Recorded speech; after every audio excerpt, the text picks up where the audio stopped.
Hello guys, welcome to Pika Fiction. So in this video, we will see what if Ash awakened Aura Guardian powers and Lucario, female, bonded with him as her eternal mate. If you enjoy these kinds of stories, don't forget to show us some love by hitting the like button and subscribing to the channel. Your support means the world to us. Now, let's start the story.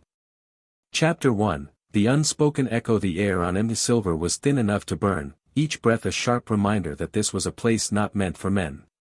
Jagged peaks of grey stone tore at a sky the color of a deep, cold bruise. Wind howled through crevices with the sound of a lament, carrying flurries of snow that stung any exposed skin. It was a brutal, beautiful, and utterly unforgiving landscape, the perfect crucible.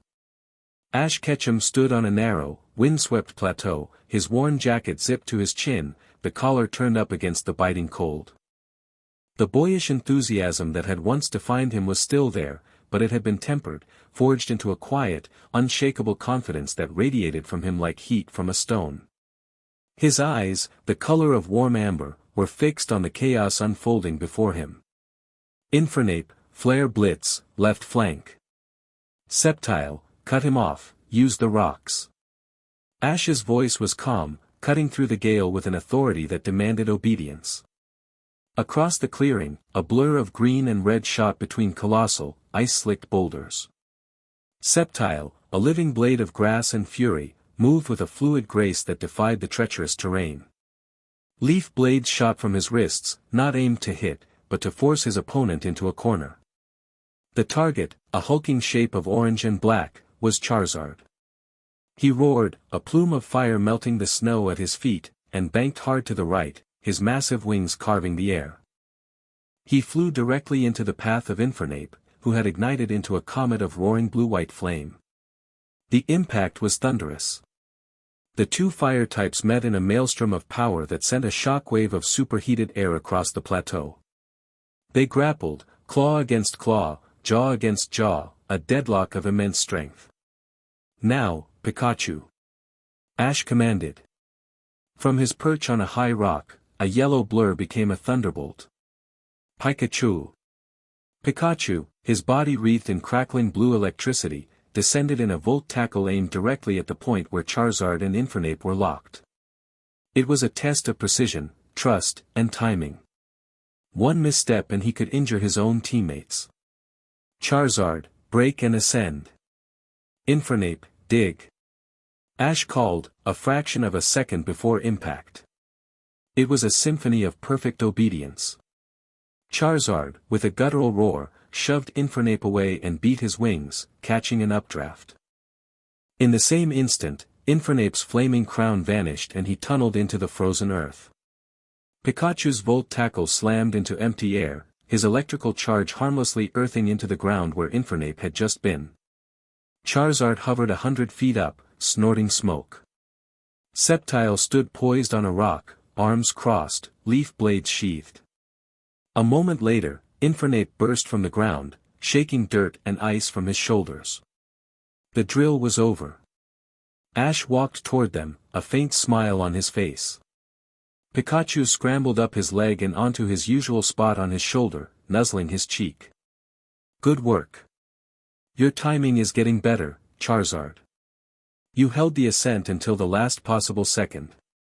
Charizard landed with a ground-shaking thud, his pride evident in the puff of his chest. He nudged Ash with his snout, a gesture of respect and affection that would have sent a lesser man flying. Ash just braced himself and patted the massive reptile's scaled nose. That was a good feint, Infernape, Ash continued, turning to the simian fighter. You drew him in perfectly. Infernape grinned, scratching the back of his head. Sceptile simply gave a curt nod, the highest praise he ever offered.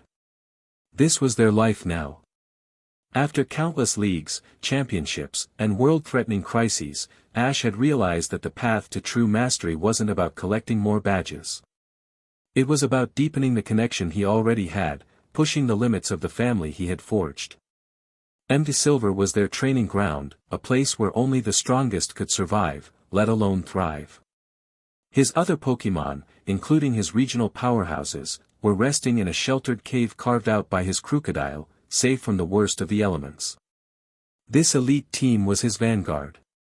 He recalled his 3 larger Pokémon, their forms dissolving into beams of red light. The sudden silence was profound, broken only by the ceaseless wind and Pikachu's soft chatter.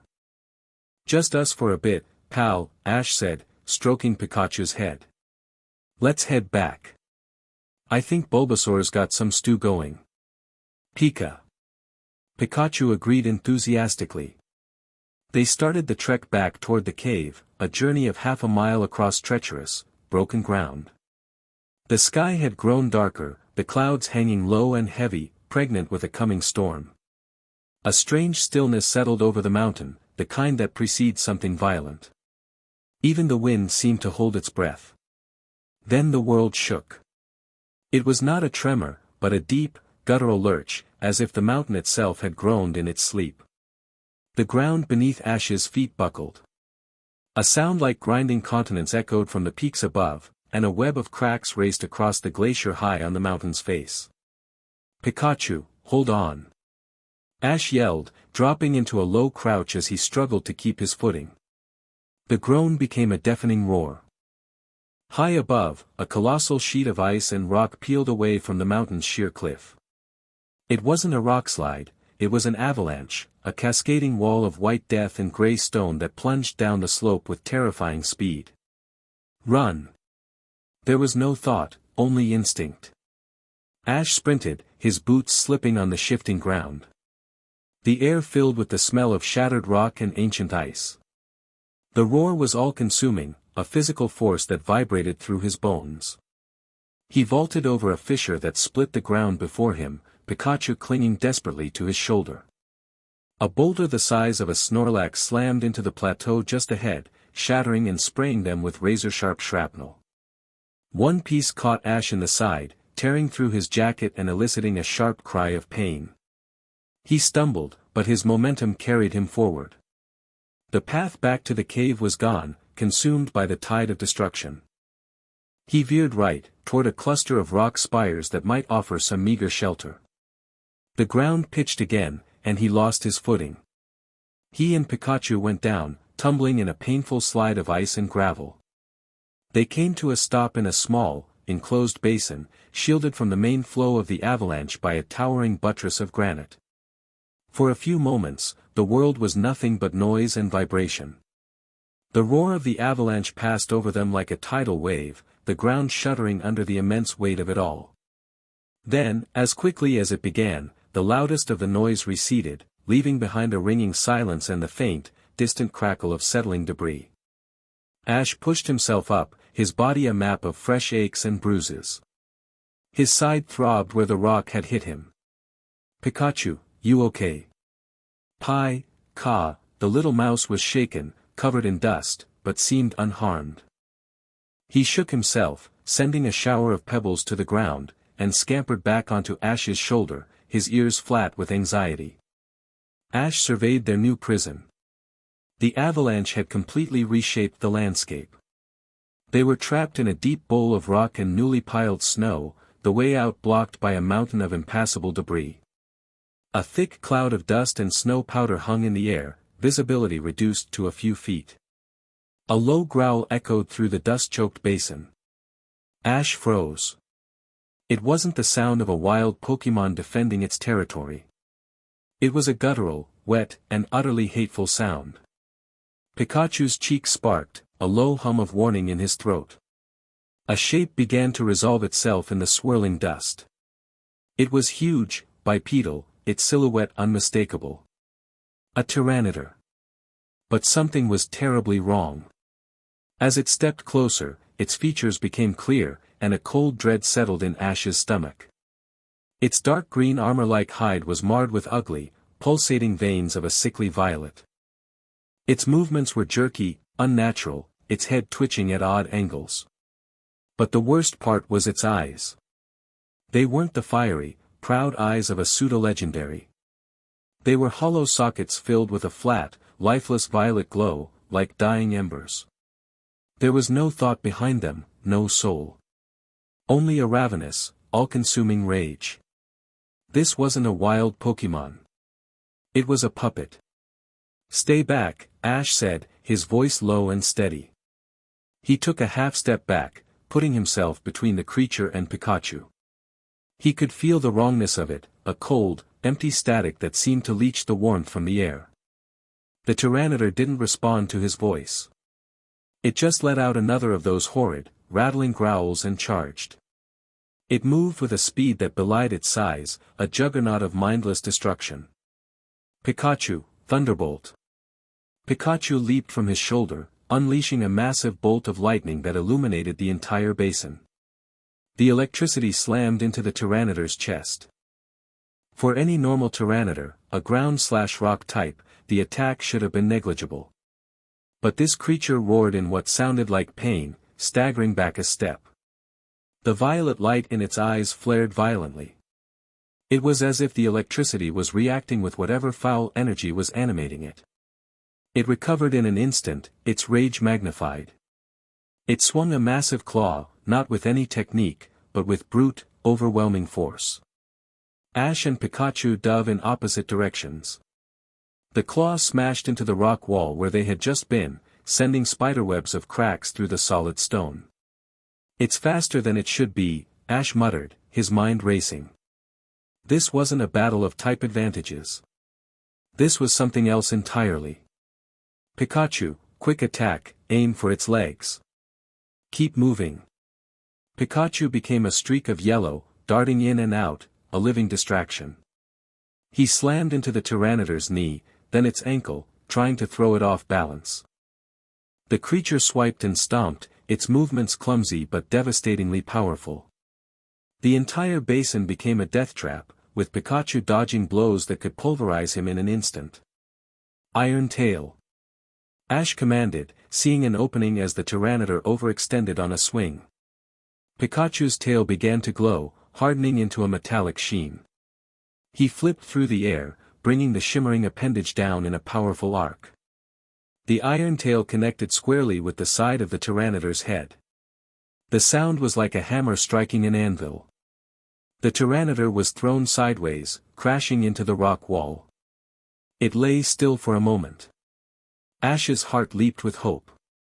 Then, with a sickening crunch of bone and sinew, its head twisted back into place. The violet glow in its eyes intensified, burning with a cold fire that seemed to suck the very light from the air. It rose, not a scratch on it, and fixed its empty gaze on Pikachu. A low, rumbling sound started in its chest, and its mouth began to glow with dark energy. "Hyper Beam! Pikachu, get out of there!" Pikachu tried to scramble away, but his last attack had left him too close.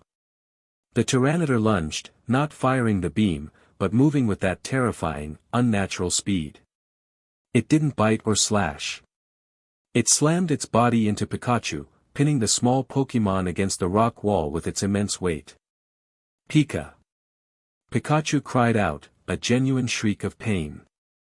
The air crackled as he tried to discharge electricity, but the sheer pressure was suffocating him. The Tyranitar lowered its head, its jaws opening just inches from Pikachu. The dark energy of the hyper beam began to coalesce again, a swirling vortex of annihilation. Time seemed to slow to a crawl. Ash saw it all with horrifying clarity, Pikachu's terrified eyes, the dark power gathering in the monster's maw, the slight tremor in his friend's pinned body. He saw a dozen victories, 100 adventures, a lifetime of unbreakable friendship about to be extinguished in a blast of violet-tinged darkness. His mind went silent. The cold, the pain in his side, the strategic part of his brain that was always calculating, it all vanished. There was only a single, primal, all-consuming thought. No. It wasn't a word. It was a feeling. A denial. A rejection of reality itself. It was the love for his oldest friend, his first partner, his brother, twisted into a knot of pure, desperate fury. Something deep inside him, a reservoir he never knew existed, shattered. It felt like a dam breaking, a lifetime of suppressed energy, the bond with his Pokémon, the thrill of battle, the empathy he felt for every living thing, surging forth. A blistering heat erupted in his chest, flooding his limbs. His hands, clenched into fists at his sides, began to glow with a brilliant, azure light. He didn't think. He acted. He threw himself forward, his hands outstretched. A raw, guttural scream was torn from his throat as the light in his palms exploded outward. It was not an attack. It was an eruption. A sphere of pure, blindingly blue energy, the color of a perfect sky, shot from his hands. It wasn't like a Pokémon's move, it was wilder, more chaotic, more alive. It slammed into the Tyranidar's side with the force of a meteor strike. There was no explosion of fire or electricity. There was only a deafening humph of displaced air and a wave of pure, kinetic force. The Tyranitar, all several tons of it, was lifted off its feet and hurled across the basin as if it were a child's toy. It smashed into the far wall with a sickening crunch and collapsed in a heap, silent and still. The violet light in its eyes flickered, then died, leaving only empty blackness. The wave of energy did not stop. It radiated outward from Ash in a silent, invisible shockwave, passing through rock and ice as if they weren't there. It raced up the slopes of empty silver, over its jagged peaks, and out into the wider world, a silent scream of untamed, primordial power. In the basin, a profound silence fell. Ash stood trembling, his arms still outstretched, faint wisps of blue energy dissipating from his fingertips. The world swam before his eyes. The sudden expenditure of energy had left him dizzy, nauseous, and utterly drained. His legs gave out and he collapsed to his knees, gasping for air that felt too thin to breathe. His first coherent thought was a spike of panic. Pikachu, he crawled across the frozen ground, his body screaming in protest. He reached his partner, who had slumped to the ground after the Tyranitar was thrown off him. Pikachu was bruised, battered, and breathing in shallow gasps, but he was alive. Relief so powerful it was physically painful washed over Ash. He gently gathered the little Pokémon into his arms, cradling him against his chest. "It's okay, pal. I got you. It's okay." Pikachu managed a weak Pika, and nuzzled into the crook of his arm, his small body trembling. Ash huddled over him, trying to shield him from the cold, his own body shaking from adrenaline and exhaustion. The pain in his side flared, a sharp, stabbing counterpoint to the dull, body-wide ache. He looked at his hands. They looked normal. But he could still feel the phantom heat, the memory of that terrifying, brilliant light. What was that? A shadow fell over him. He looked up, his movements sluggish. Standing on the lip of the basin, silhouetted against the bruised twilight sky, was a figure. It had landed without a sound, its presence as sharp and sudden as a shard of glass. It was a Lucario. It stood on two legs, its form lean and powerful, exuding an aura of disciplined strength. Its fur was a deep blue and black, its posture perfect, its crimson eyes fixed on him with an unnerving intensity. This was no wild Pokémon. This was a warrior. A sentinel. And she was radiating hostility. As Ash met her gaze, a voice cut through the ringing in his ears. It wasn't spoken aloud. It was a clear, crisp, and utterly cold presence directly inside his mind. It was elegant, sharp, and dripping with accusation. "You. What have you done?" Miles away and a world apart, a hidden valley nestled between the unassailable peaks of a forgotten mountain range was a sanctuary of impossible tranquility. Ancient, gnarled trees, their leaves the color of jade, filtered the sunlight into soft, gentle beams. A clear, cold river flowed through a garden of meticulously raked stones. At the valley's center stood a dojo, its architecture ancient and elegant, built from dark wood and stone that seemed to have grown from the mountain itself. This was the haven of Jiken, a place that existed outside of time and maps, a sanctuary for those who could feel the pulse of the world, the flow of aura. Inside the dojo's central meditation chamber, Anura knelt on a woven mat, her eyes closed, her posture a study in absolute stillness. She was the guardian of this place, a warrior of a lineage that stretched back to the time of legends. For her, meditation was not about finding peace, it was about listening. She could feel the flow of aura like a current in the air, the gentle life force of the trees, the quiet contentment of the Pokemon who lived in the valley, the deep, slow pulse of the planet itself. It was a symphony of quiet harmony. Today, that symphony was shattered. A scream tore through the fabric of her senses. It wasn't a sound. It was a psychic cataclysm. A raw, untamed, impossibly powerful wave of pure aura, utterly without discipline or control, erupted from a source hundreds of miles away. It was a dissonant, agonizing chord in the harmony of the world. To Anora's senses, it was the equivalent of a star exploding next to her ear. She cried out, a sharp gasp of pain, her concentration broken. Her paws flew to her temples as the psychic shockwave washed over her, a wave of raw, unfiltered emotion, fear, rage, and a desperate, ferocious love. It was chaotic, terrifying, and powerful beyond anything she had ever felt. Even the aura of the legendaries she had communed with was more focused, more directed. This was a nuclear detonation of the soul. The elders of the dojo, other Lucario and aura-sensitive Pokemon, stumbled, their own meditations violently disrupted. The entire valley seemed to shudder under the psychic impact. Anora pushed through the pain, her warrior's discipline taking over. She focused, trying to pinpoint the source, trying to make sense of the energy. It was the aura of a human. But that was impossible. No human had wielded power on this scale since the time of the Great Guardians, since the age of Sir Aaron. And even their power had been refined, controlled. This was a raw, primal force of nature. Her first thought was desecration. Someone had found an ancient aura artifact, a nexus of power, and had tried to tap into it, causing it to overload. Such an act was sacrilege, a threat to the delicate balance of the world. The power was so great, it could tear a hole in reality. It could draw things from the places between worlds. Her duty was clear. She rose to her feet, her movements swift and precise. An elder Lucario, his fur grayed at the muzzle, approached her, his own mind reeling. Anora, what was that? His thoughts projected, laced with concern. A threat, she sent back, her own mental voice sharp and resolute. An uncontrolled anomaly.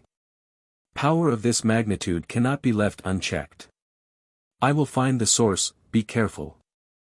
The feelings within that wave, they were not born of malice, but of desperation. Anora paused for a heartbeat, acknowledging his wisdom.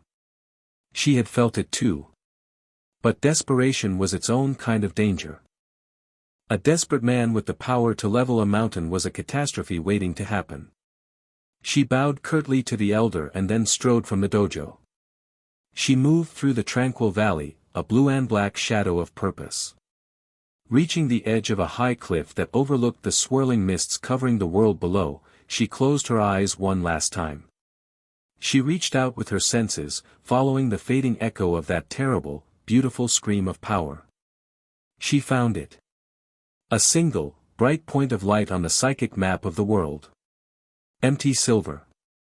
A place of raw, untamed power. Of course. Without hesitation, she leaped from the cliff. She did not fall.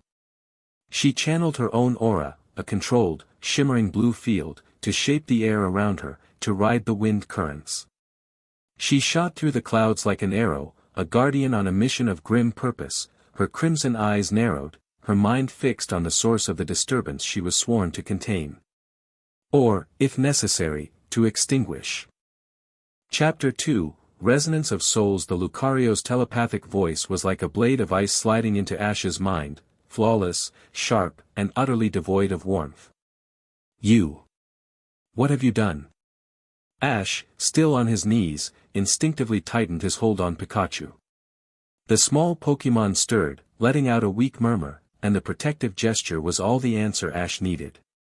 He pushed through the exhaustion and the throbbing pain in his side, rising slowly to his feet.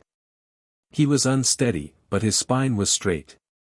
He met the warrior Pokemon's intense crimson gaze without flinching. I saved my friend, he said, his voice raspy but firm. The words felt inadequate, a pebble thrown against a mountain of accusation. The Lucario took a single, fluid step down into the basin. Her movements were silent, economical, each one conveying a sense of immense, coiled power. She circled him slowly, her eyes never leaving his. It was the predatory assessment of a hunter judging its prey. Ash stood his ground, turning to keep her in his line of sight. Saved him, her mental voice was laced with a cold, cutting skepticism. You unleashed a torrent of uncontrolled energy that screamed across this continent. You wield the lifeblood of the world like a club. That is not salvation. That is desecration. She stopped, her body angled toward him, poised on the balls of her feet. You reek of it. Raw, untamed power. A bludgeon in a world that requires a scalpel. You have broken something.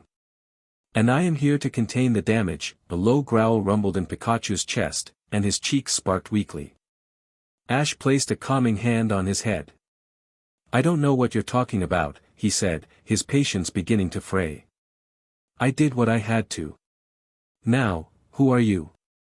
And what gives you the right to judge me? The Lucario's head tilted, a subtle sign of surprise, or perhaps annoyance, at his defiance. I am Anara. And my right is the duty I have sworn. The duty you have so carelessly violated. Too long, sharp spikes of bone-white energy materialized in her paws, extending into short, lethal-looking staves. She spun them with dizzying speed, the movement a blur of blue and white. I will not kill you. Your life force, however chaotic, is still a part of the whole. But I will subdue you before you can cause a greater catastrophe. Before her thought had even finished echoing in his mind, she moved. She didn't charge, she flowed. One moment she was 20 feet away, the next she was on him, a whirlwind of precise, calculated strikes. Ash reacted on pure instinct, years of sparring with his own ferociously fast Pokémon having honed his reflexes to a razor's edge. He threw himself back, the tips of her energy staves hissing past his face, close enough for him to feel the static charge on the air. He landed in a crouch, his heart hammering. She was impossibly fast. He had no Pokémon out, save for a wounded Pikachu. He was hurt, exhausted, and facing a warrior who clearly knew what she was doing. Anara pressed the attack, giving him no quarter. Her style was nothing like the brawling of his Infernape or the savage grace of his Sceptile. It was an ancient, deadly martial art. Every jab, every swing, every block was perfect, designed to disable and control. She wasn't trying to land a knockout blow, she was dismantling him piece by piece. Ash was forced into a desperate dance of survival. He dodged, he weaved, he used the uneven, debris-strewn ground to his advantage, sliding on loose gravel to duck under a wide swing, kicking off a boulder to propel himself away from a rapid series of jabs. You are agile for one so reckless, Anara noted, her voice a cold commentary in his head. She lunged, one staff aimed at his shoulder to disable his arm. Ash dropped, sweeping his leg out in a move he'd seen his own fighting types use 1,000 times. It was a clumsy imitation, but it was unexpected. Anara, surprised by the tactic, was forced to leap over his leg, her perfect form momentarily disrupted. It was the opening Ash needed. As she landed, he drove his palm upward, not to strike, but to shove her off balance. The moment his hand made contact with her chest, the world fractured. It wasn't a physical impact. It was a psychic explosion. A torrent of images, sounds, and emotions flooded his mind. He saw a small, determined Riolu meditating under a roaring waterfall, her face screwed up in concentration, ignoring the pounding water. He felt the sting of cold, the immense weight of a duty accepted too young, the lonely silence of a self-imposed exile. He saw her standing vigil on a moonlit cliff, watching a world she was separate from. He felt her profound, aching loneliness. The vision lasted only a second, but it was enough to make him stumble back, his head spinning. Anara recoiled as if burned, her crimson eyes wide with shock. She had felt it too, but from the other side. She had seen a 10-year-old boy with a stubborn chin and too much heart, standing between a flock of angry Spearow and a terrified Pikachu. She had felt the sting of the bird's pecks, the boy's fear, and his absolute, unwavering refusal to abandon his friend. It was a fierce, pure, and utterly selfless act of loyalty. The vision was jarring. It didn't align with the reckless desecrator she had come to stop. What was that? The question was a sharp jab in his mind, but for the first time, it lacked its icy certainty. It was laced with confusion. "I don't know," Ash gasped, shaking his head to clear it. "It happened when I touched you." Her eyes narrowed, suspicion warring with a dawning, unwelcome understanding. "The resonance from your outburst, it has linked us." A feedback loop. She raised her staves again, but her stance was a fraction less aggressive. "This changes nothing. The danger you pose is real," she attacked again, but this time Ash was a little more prepared. He knew he couldn't win a direct confrontation. He had to outthink her. As she closed the distance, he didn't retreat. He grabbed a handful of loose scree and dust and flung it at her face. It was a cheap, dirty trick. And it worked. Anura flinched, a purely instinctual reaction, closing her eyes for a split second. In that instant, Ash moved. He lunged past her, scooped up a dazed Pikachu from the ground, and sprinted for the only cover he could see, a narrow crevice in the basin wall. "Cowardice," she projected, her anger flaring. An aura sphere, a crackling ball of blue energy, shot from her paw. It wasn't the wild, chaotic eruption Ash had produced.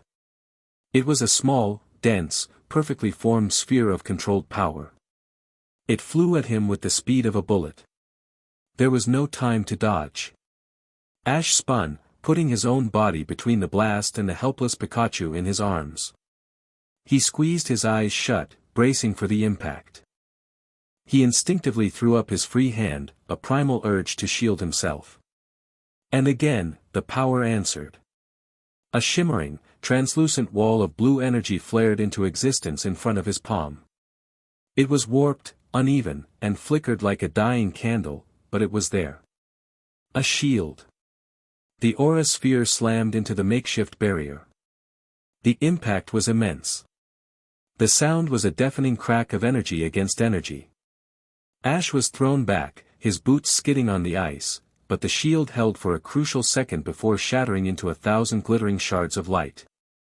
The residual force of the blast slammed into him, knocking the wind from his lungs and sending him crashing against the rock wall. Pain exploded in his back and side. He slid to the ground, his vision tunneling, but his grip on Pikachu never faltered. The psychic backlash from the collision was 1,000 times more potent. This time, it wasn't a fleeting image. It was total immersion. Ash was Anura. He stood in a grand, silent dojo, facing a council of stern-faced Lucario elders. He felt the weight of the Guardian's mantle settling on his shoulders, a spiritual weight that was both an honor and a crushing burden. He felt the sorrow of leaving his pack, his family, to become something more, something separate. He felt a century of lonely nights, of endless training, of listening to the world's quiet pain without ever being able to truly be a part of it. The overwhelming emotion was one of profound, noble sacrifice. Anura was Ash. She stood on a battlefield in Kalos, a towering, monstrous plant of thorns and dark energy wreaking havoc. She felt Ash's bond with his Greninja, a fusion of spirit and power that transcended trainer and Pokémon. She felt the searing pain as they shared damage, the exultation of a perfectly synchronized attack, the desperate drive to protect everyone, to save a world that was tearing itself apart. She felt his entire history, not just the victories, but the losses, the tears, the friendships, the unwavering belief in a better tomorrow. It was a chaotic, messy, and heartbreakingly beautiful storm of emotion. It was the polar opposite of her own disciplined, solitary existence. They both came back to themselves with a gasp, the shared vision receding. Ash lay slumped against the wall, his head pounding, his body screaming in protest. He looked at Anura, and for the first time, he didn't see an antagonist.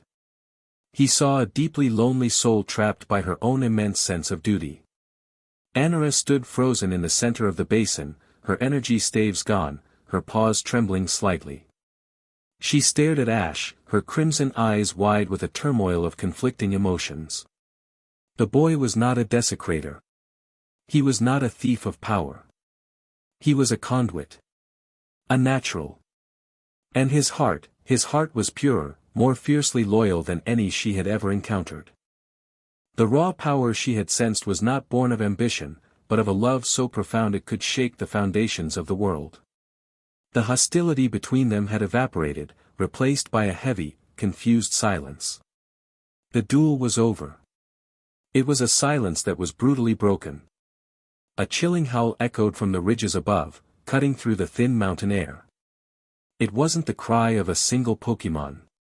It was a chorus, a harmony of guttural, soulless rage. Anura's head snapped up, her body instantly tensing. Her ears swiveled, and a new kind of horror filled her mind. No, Ash followed her gaze. Silhouetted against the dying light, pouring over the edge of the basin, was a pack of Pokémon. He saw the familiar shapes of Mytiana, Staraptor, and a massive, powerful-looking Luxray leading them. But like the Tyranitar, they were horrifyingly wrong. Their fur was matted, their feathers tattered. The same sickly violet veins pulsed beneath their skin. And their eyes, all of them shared the same flat, empty, glowing violet stare. They moved with a jerky, unnatural coordination, their heads twitching in unison, a horrifying puppet show of life. Anura took an involuntary step back, and for the first time, Ash felt a wave of pure anguish from her. Kenji. Lyra. Bolt. What has happened to you? Her mental voice was no longer a blade, it was a shattered whisper. Ash's mind reeled. These weren't just random monsters. These were her friends. Her pack. The Pokémon from her hidden sanctuary, now twisted into the same mindless abominations as the Tyranitar. The wave of power he had unleashed hadn't just been a beacon to her. It had been a dinner bell for whatever had done this. The Luxray at the head of the pack let out another of those rattling howls and leaped down into the basin. It landed with a low crouch, its violet eyes fixed on Anura. The rest of the pack fanned out, surrounding them, cutting off any possibility of escape. They moved with a chilling hive-mind intelligence, a coordinated, predatory circle closing in. Anura, Ash said, his voice low and urgent. He struggled to his feet, gently setting Pikachu down in the relative safety of the crevice. Snap out of it. We have to fight. His voice seemed to cut through her shock. She turned to him, her face a mask of pain and grim resolve. They are my family. I trained with them. Fought beside them, then we saved them, Ash said, his tone leaving no room for argument. He stood beside her, unarmed and injured, but his presence was a solid, unwavering anchor. Whatever that thing was in the Tyranitar, we can beat it. We have to. Anura looked from her corrupted comrades to the human standing at her side. The human whose chaotic power she had come to subdue. The human whose heart she had just seen, and who was now, without hesitation, offering to stand with her against her own fallen family. The irony was staggering. You are injured. Drained. You are no match for them, she stated, a grim fact. Maybe, Ash admitted. But you're not fighting them alone. The Luxray, Bolt, chose that moment to attack. It charged, not with a living Pokémon's roar, but with a dead, chilling silence. It was wreathed in a crackling field of dark, violet-tinged electricity. Anura moved to intercept, a new pair of energy staves appearing in her paws. But Ash was already in motion. I'll draw his fire. Hit the pack from the flank. Break their formation, he yelled, channeling the instincts of 1,000 battles. He ran directly at the charging Luxray, a desperately foolish and suicidally brave maneuver. The Luxray, its mindless gaze locked on him, altered its course slightly. Anura didn't question his strategy. She didn't have time. As Ash drew the leader's attention, she exploded into motion, a blue blur of controlled fury. She carved into the pack of Mytiana on the right flank. Her movements were a whirlwind of devastating precision. A jab here, a sweep there. She wasn't using lethal force, aiming for joints and pressure points, trying to disable without causing permanent harm. But they were stronger, faster, and felt no pain. They swarmed her, a tide of black fur and snapping jaws. Ash, meanwhile, played his deadly game of cat and mouse with the Lux Ray. He was bait, and he knew it. He slid under a swipe of claws crackling with dark energy, the foul power singing the air next to his ear. He couldn't fight it, but he could dodge. He was buying Anara time. As they fought, something strange began to happen. A warmth spread through Ash's weary body, a current of energy that pushed back the exhaustion and sharpened his senses. He could feel Anara behind him, not just with his ears and eyes, but with a strange new sense. He knew exactly where she was, what she was doing. He could feel the rhythm of her fight, the flow of her aura. Anara felt it too. It was like a missing instrument had suddenly joined her personal orchestra, creating a harmony she had never known was possible. His raw, chaotic energy was no longer a jarring noise. It was a powerful, thrumming bassline to her own refined melody. She felt his presence, his determination, his unwavering trust in her. It flowed into her, bolstering her strength, sharpening her focus.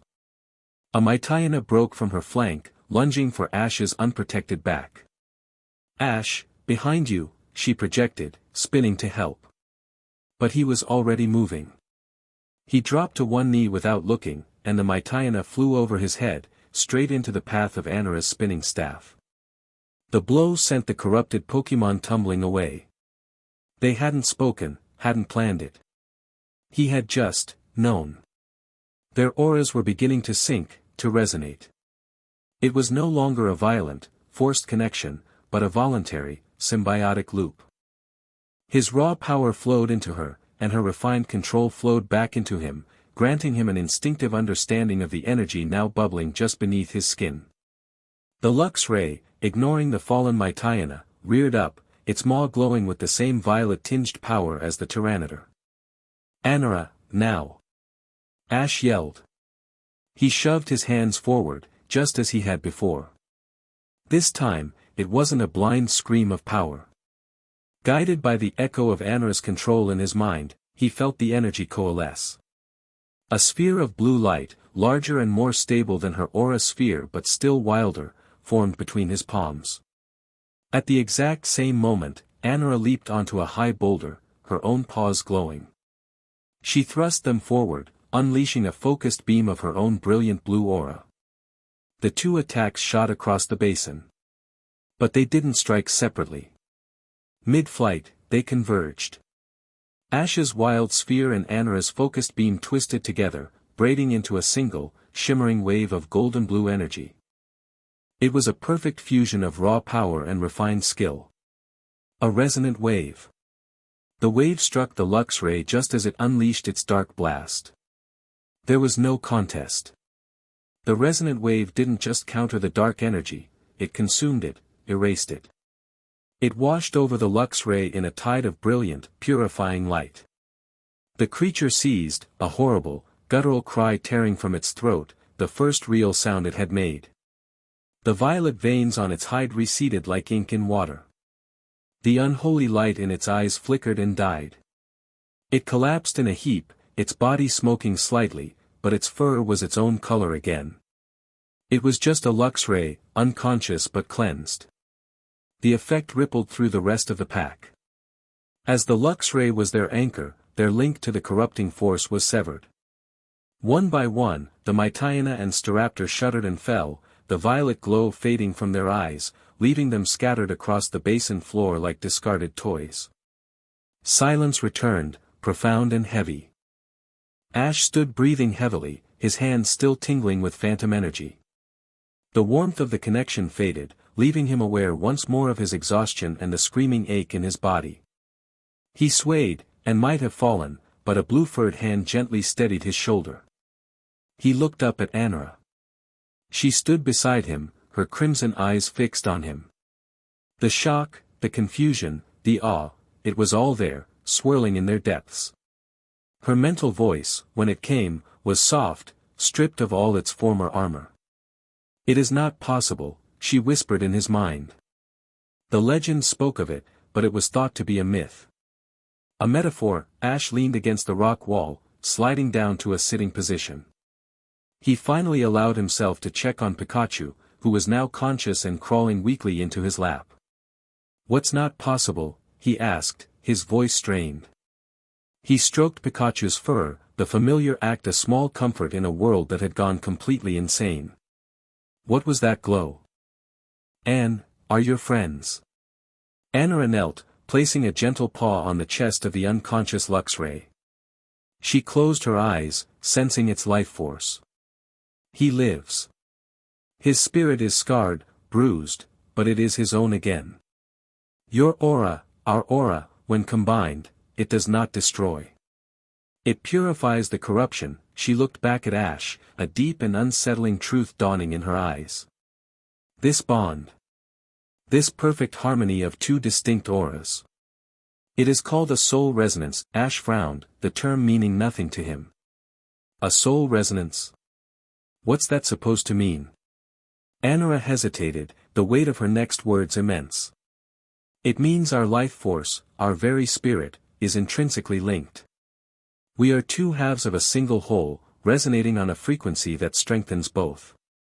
In the old tongue, the language of the first guardians, the name for it is Animkara. Animkara, Ash repeated, the alien words feeling strange on his tongue. And what does that mean? Anora met his gaze, her crimson eyes holding his, the gravity of her revelation settling over the ruined basin like a shroud. It means soul mate. An eternal partner, bound by destiny itself. It is not something we chose, human. It is a fact of our very existence. The wind howled through the pass, the only sound in the stunned silence that followed. Ash stared at her, the words echoing in his mind. Soul mate. Destiny. It was too much. His day had begun with a training exercise. Now he was trapped, injured, had manifested some kind of superpower, and was being told he was cosmically bound to a warrior Pokémon he'd met less than an hour ago. He looked down at Pikachu, then at the unconscious forms of Anora's pack. He thought of the mindless rage in the Tyranidar's eyes, the sickly violet glow. This was bigger than him. Bigger than any league or championship.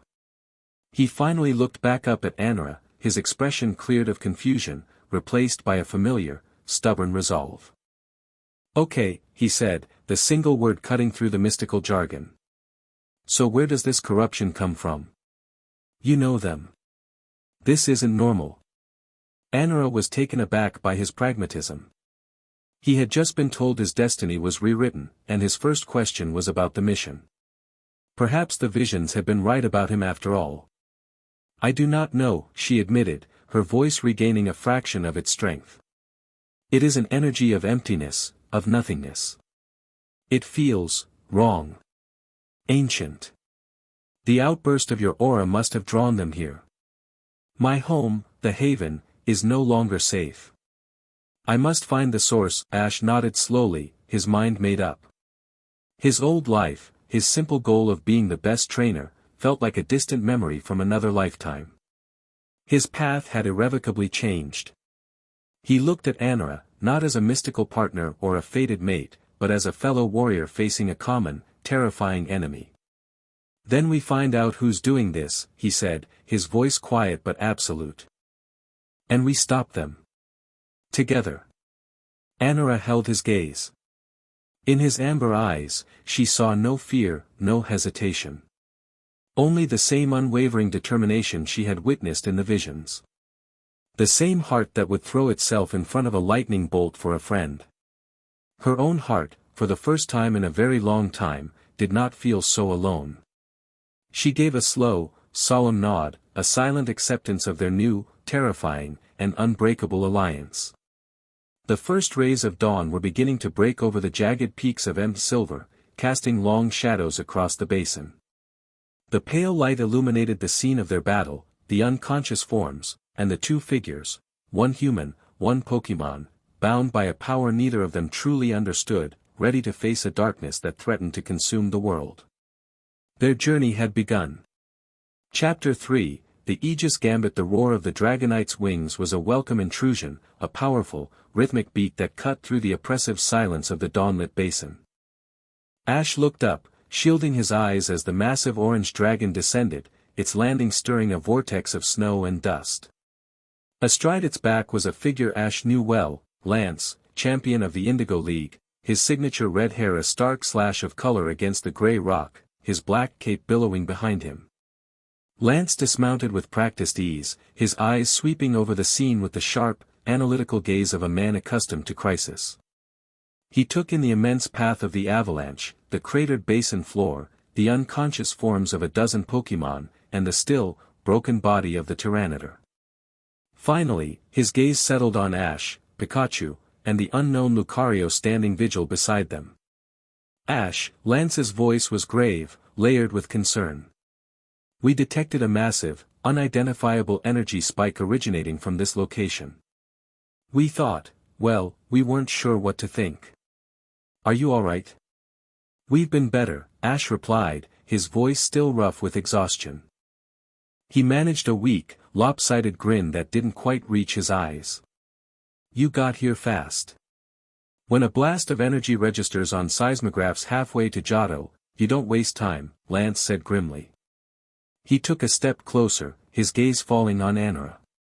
Her body was tense, a coiled spring of wariness. She did not know this man, and her instinct was to treat any outsider as a potential threat.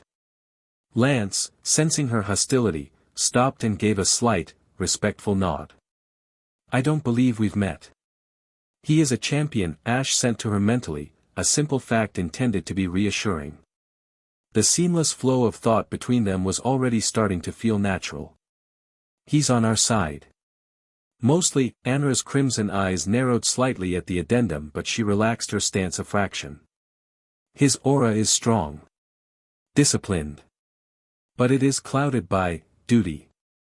By politics. This is Anora, Ash said aloud. These are her family. He gestured to the unconscious Pokemon. And that, he nodded toward the dead Tyranitar, is what we're up against. Lance walked over to the Tyranitar, his boots crunching on the icy ground. He knelt, examining the corpse. He noted the faint, discolored veins, the horrifying emptiness in its eyes. He'd seen something similar before, in classified G-Men reports, isolated incidents of Pokemon driven into a mindless frenzy, their energy signatures twisted into something cold and alien. But never on this scale. Corruption, he murmured, the word tasting foul. He looked back at Ash. The energy spike, was that you? Ash didn't hesitate. Yes. The simple, unadorned confession hung in the air. Lance stood up, his expression unreadable.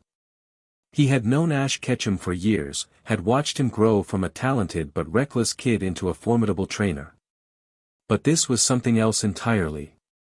This was a fundamental shift in the nature of reality as he knew it. You need to come with me, Ash, Lance said, his tone leaving no room for negotiation. Both of you.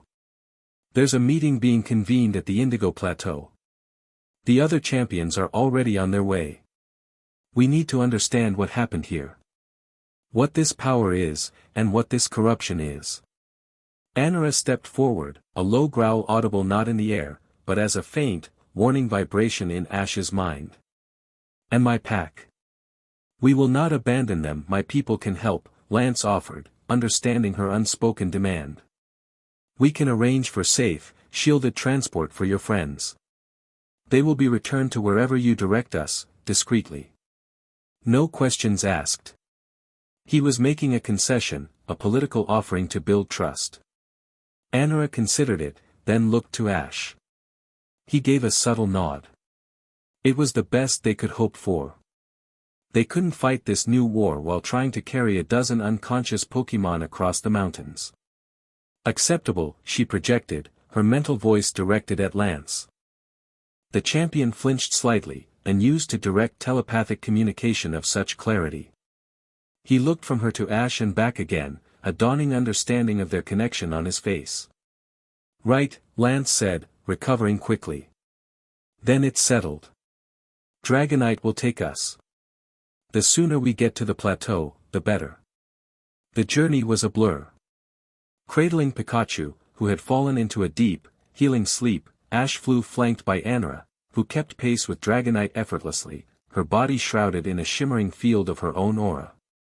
The speed was dizzying, the world a smear of green and brown below them. The raw wilderness of Silver gave way to foothills, then to rolling plains and the signs of civilization.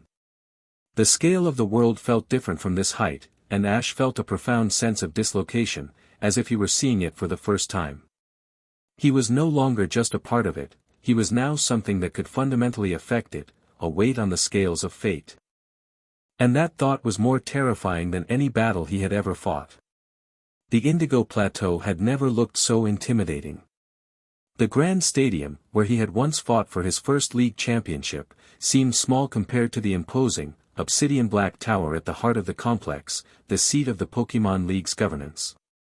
It was a place of power, policy, and secrets. They were led not to a public hall, but down a series of stark, white corridors to a secure chamber deep within the tower. The air was cool and sterile. The room was vast and circular, dominated by a single, massive, ring-shaped table of polished black marble that reflected the cool, indirect lighting from the ceiling. There was no window, lending the room a sense of timeless isolation from the world outside. Most of the seats were already filled. Lance took his place, gesturing for Ash and Anara to stand in the center of the ring. Anara remained standing, a silent, watchful sentinel. Ash, exhausted and still in his torn, dirty training gear, felt painfully out of place amongst the impeccably dressed figures seated around him. He recognized them all. Stephen Stone, the impeccably tailored former champion of Hoenn and head of the Devon Corporation, regarded him with an intensely curious, almost geological stillness. His silver hair seemed to gleam under the lights. And then there was Cynthia. The champion of Sinnoh sat with a poised, serene grace, her long blonde hair framing a face that was both beautiful and impossibly intelligent. She offered Ash a small, reassuring smile, her gray eyes filled not with suspicion, but with profound, academic fascination. Her presence was a small island of calm in a sea of tension. There was one man, however, that Ash didn't know. He sat opposite Cynthia, a figure of quiet, understated authority. He wore a simple but exquisitely tailored gray suit, his dark hair neatly styled, his face clean-shaven and impassive. He looked more like a corporate CEO than a Pokémon trainer, and he radiated a chillingly calm, controlled energy. He watched Ash not as a person, but as a problem on a chessboard. Lance cleared his throat, the sound echoing in the chamber. "Thank you all for coming on such short notice. This is Ash Ketchum of Pallet Town. And his companion, Anara." The man in the gray suit spoke, his voice smooth and measured, like stones polished by a river. "We are all familiar with Mr. Ketchum's extensive, and often, dramatic, career. It is his companion, and the nature of the energy disturbance, that concerns us. My name is Valerius. I am the chairman of the League's Internal Affairs and Security Oversight Committee." The title sounded innocuous, bureaucratic. But the weight behind it felt immense. This man was a spy master, a politician of the highest order. "Ash, Anara," Cynthia said, her voice a gentle counterpoint to Valerius's cold tone. "Lance has given us a preliminary report, but it was sparse on details. Could you please tell us what happened? From the beginning." Ash took a breath. The 10-year-old boy who had stood in this very building would have been intimidated, would have stammered. But Ash was not that boy anymore. He felt Anara's presence at his side, a silent well of strength and clarity. Her thoughts flowed into his, not words, but feelings, calm, focus, and a warrior's disdain for political posturing. "We were training on empty silver," Ash began, his voice steady and clear. "An avalanche trapped us. We were attacked by a Tyranitar. It wasn't normal.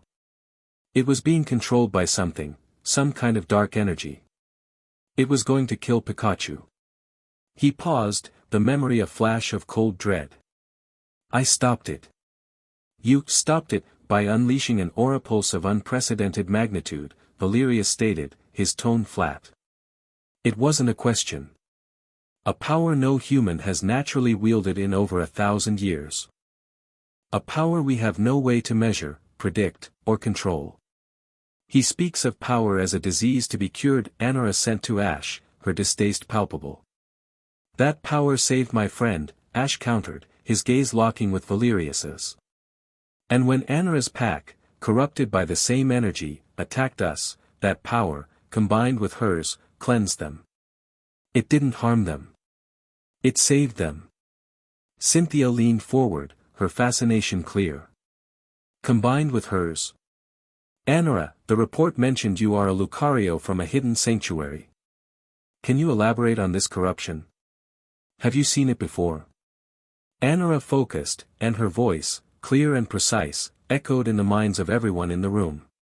It was a strange and unsettling experience for all but Ash. Stephen Stone blinked in surprise, while Valerius's face remained an impassive mask, though a muscle in his jaw twitched. It is an energy of the void, Anora explained. An anti-life. It consumes spirit, leaving behind only an empty, puppet-like rage. Our sanctuary was shielded, but the resonance of the human's awakening was so powerful it acted as a beacon, drawing the corruption to our doorstep. His power is chaotic, but it is pure life force. When merged with my own disciplined aura, it creates a harmony that negates the void's influence, a soul resonance, Cynthia breathed, her eyes widening. She looked at Ash and Anora with a new level of awe. The legends of the Sinnoh region speak of it. Sir Aaron and his Lucario were said to have had such a bond. It was considered a sacred union, the ultimate fusion of human and Pokémon potential. It was also considered a myth, Valerius cut in smoothly. A fairy tale to explain the extraordinary abilities of a historical figure. We, however, are dealing with a present-day reality. A young man who, through an accident, can now wield power on the level of a legendary Pokémon. A walking, talking, and emotionally unpredictable weapon of mass destruction. The words were designed to sting, to frame Ash as a threat. And they were effective. Ash could feel the shift in the room, the seed of fear Valerius had planted beginning to sprout in the minds of the other officials present. With all due respect, Chairman, Ash said, his voice dropping, taking on a hard, decisive edge that made even Lance sit up straighter. You're looking at the weapon and ignoring the war. This void energy, it's out there. It's spreading. That Tyranitar won't be the last. You can lock me in a box, but that won't stop this thing from turning every powerful Pokémon it finds into a mindless monster. What's your plan for that? Valerius smiled, a thin, cold expression. My plan, Mr. Ketchum, is to control the variables. You are the single greatest variable this world has seen in centuries. Therefore, I propose that you be taken into protective custody.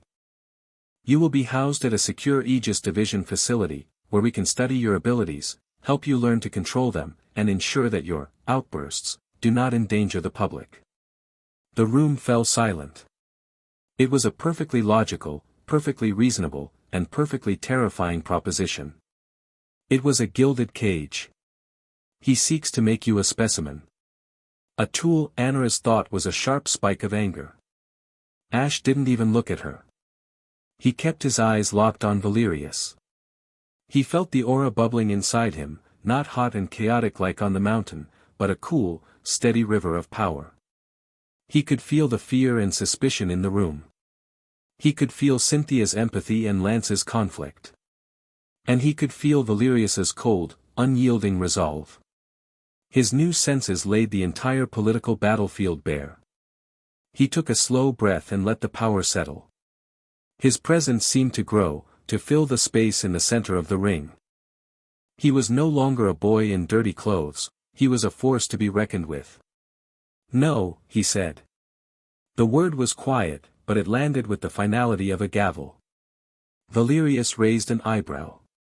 "I'm afraid it's not a request, Mr. Ketchum." "And I'm not asking for permission," Ash shot back, his voice unwavering. "You want to study my power? Fine. Let me use it. This corruption is a disease. I, with Anara, am the only known cure. Benching your only doctor during a plague is not a strategy, it's suicide." He turned his gaze to the others, to Lance and Stephen and Cynthia. "I'm not your enemy. I'm not a weapon to be locked away. I am a trainer. And my duty is to my Pokémon, and to the world we share. There is a threat out there, a real one. Let me fight it." His charisma was not born of practiced speeches, but of raw, undeniable conviction.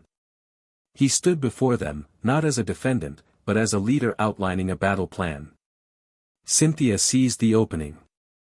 "The chairman's concerns for security are valid," she said, her diplomatic tone soothing the tension. "But Ash's point is the more pressing one. We have a confirmed active threat and a potential solution. The historical precedent is clear: in times of great crisis, guardians were not chained, they were empowered. I propose a compromise." All eyes turned to her. "Let Ash and Anara operate as an independent field unit, under the oversight of this council," she continued. "They will investigate the source of this void corruption. They will report their findings directly to us. We give them the freedom to act, and in return, we gain invaluable intelligence on a threat we know nothing about. We will be able to monitor his progress, and his power, from a safe distance." It was a brilliant political maneuver. It addressed Valerius's security concerns while giving Ash the freedom he needed. It was a checkmate. Valerius was silent for a long moment, his impassive face giving nothing away. He looked at Ash, at the unshakable resolve in his eyes and the powerful, silent warrior at his side. He had lost this round. Forcing the issue now would make him look like a tyrant. "Very well," he said, the words clipped. "The council will vote. But let it be on record that I believe this to be a reckless, short-sighted course of action." The vote was a formality. With Cynthia's impassioned advocacy and Lance's grudging support, the motion passed. Ash was free. For now. The meeting adjourned. As the officials filed out, Valerius walked directly up to Ash. He extended a hand. "No hard feelings, Mr. Ketchum. We all want the same thing, a safe world. We simply disagree on the methods." Ash took the offered hand. It was cold, the grip firm and dry. It felt like shaking hands with a statue. "I'll stop this thing, Chairman. That's a promise." "I hope you do," Valerius said, his eyes glinting with something that was not hope. "I truly do." He then turned and walked away, his calm demeanor never wavering. Once he was gone, Cynthia approached them, her expression warm. "That was bravely done. You have a formidable presence, Ash. Far more than I remember." "I've had to grow up a little," Ash said, a corner of his mouth ticking upward. "That one is not to be trusted," Anara projected, her thoughts meant only for Ash and Cynthia. "His aura is a walled fortress. He hides his true intentions behind a facade of civic duty." "I agree," Cynthia said, her smile fading. "Be careful of him. He does not like variables he cannot control." She then pulled a small data chip from her coat. "I took the liberty of looking into recent anomalous energy readings, similar to the profile Lance provided from him, silver, but much weaker. There has been a persistent, low-level dark energy surge originating near Lake Acuity in my home region of Sinnoh for the past few weeks. It might be a good place to start your investigation." Ash took the chip. "Thank you, Cynthia. For everything. The world may need a guardian again," she said, her gray eyes filled with a historian's wonder and a friend's concern. "Try to live up to the legend." Miles away, in a secure, soundproofed office high in a skyscraper in Celadon City, Chairman Valerius sat behind a desk of polished steel. The calm, political mask was gone. His face was cold, hard, and utterly ruthless. A holographic screen shimmered in the air before him, displaying the face of a woman in black, tactical gear, her features sharp and severe. This was Commander Eva Rostova, head of the Aegis Division. The council approved the motion, Valerius said, his voice flat. Ketchum is now an independent agent. A mistake, sir, Rostova replied, her voice crisp and professional. A temporary one, Valerius corrected. He is now in the field, where he is more likely to make a mistake. Your orders are unchanged. A covert team is to shadow him at all times. I want every use of his ability documented. I want his strengths, his weaknesses, and his psychological profile analyzed. The moment he loses control, the moment he presents a clear and present danger to the public, I want him contained. Am I understood? Perfectly, sir. We will be his shadow. Good, Valerius said. He paused. Any updates on the other matter? The energy loss phenomena? 2 more confirmed cases, sir, Rostova reported, pulling up a map that showed several red zones. One in a forest outside of a Kritik city, another in the waters off the coast of Sunnishore. We're calling them void zones. Complete energy death. No life force readings from plant life, Pokemon, nothing. It's like a patch of the world has been erased. We still don't know the cause. Valerius stared at the map, his jaw tight. He saw the growing red splotches. He saw the reports of a boy who could level mountains with his emotions. He saw 2 existential threats, and his mind, in its cold, pragmatic logic, had already linked them. He was convinced that one was the cause of the other. Continue your analysis, Commander, he said. Find the correlation. For now, Ketchum is our primary focus. He may be the key to all of this. Or he may be the trigger. He ended the call, plunging the room into silence. He stood and looked out the vast window at the sprawling city below, a complex, fragile ecosystem of millions of lives. He was their protector.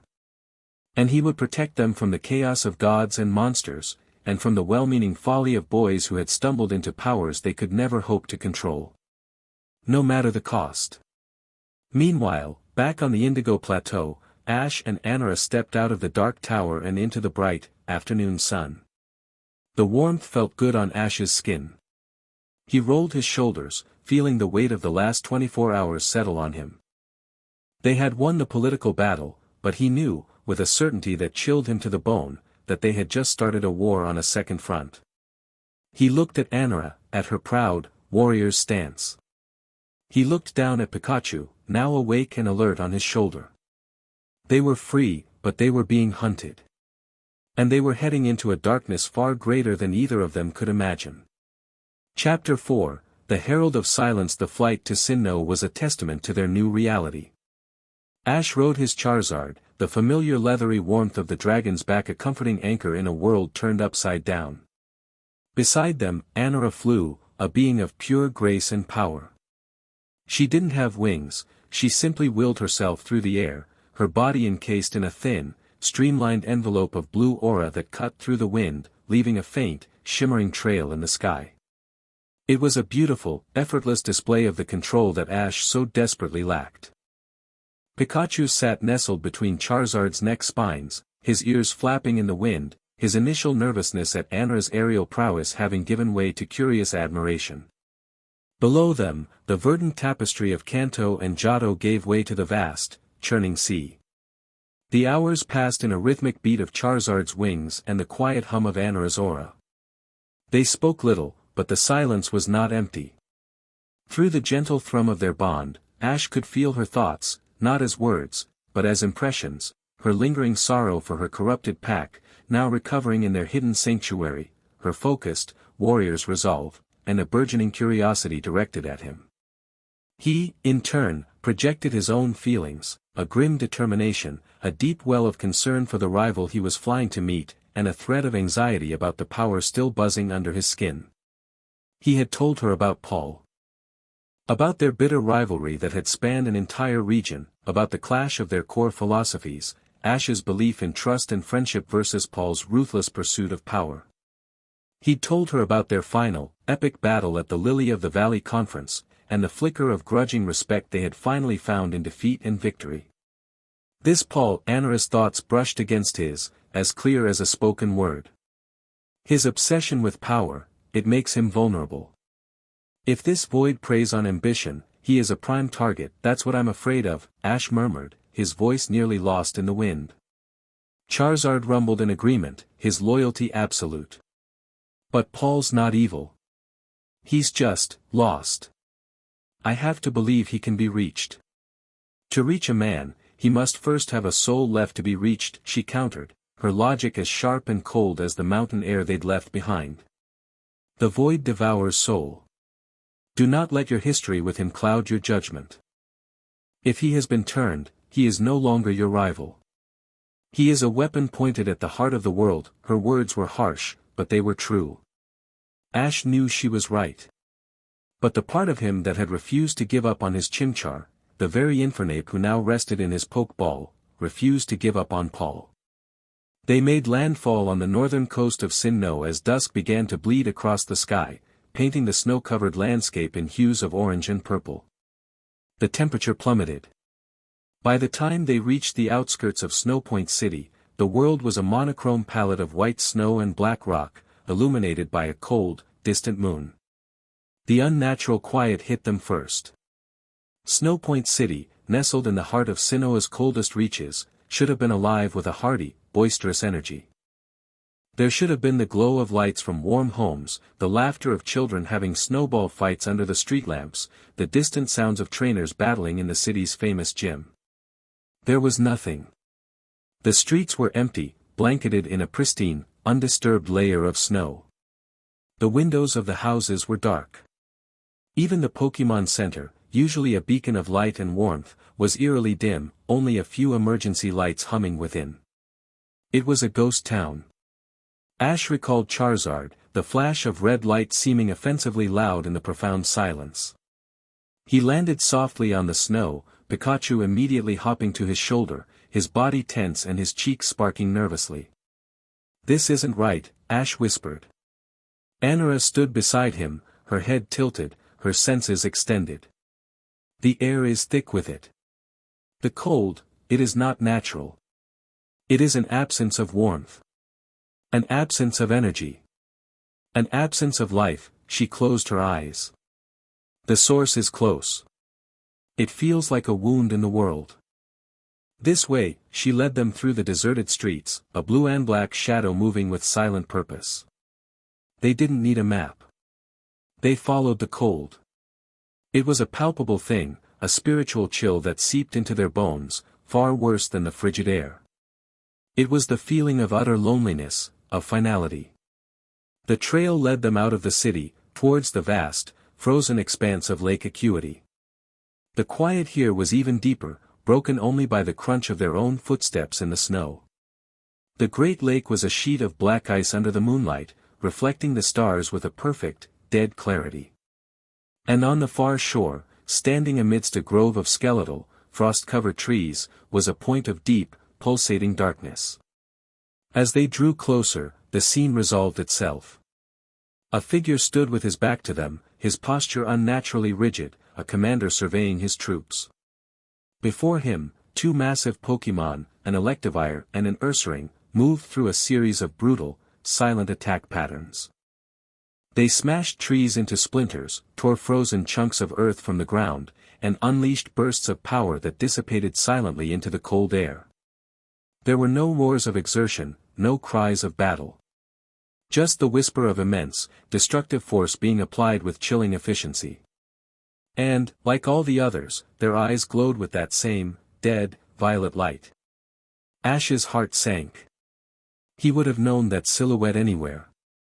The purple hair. The lean, tense frame. "Paul," Ash called out, his voice seeming to shatter the silence. The figure stopped. He didn't turn around.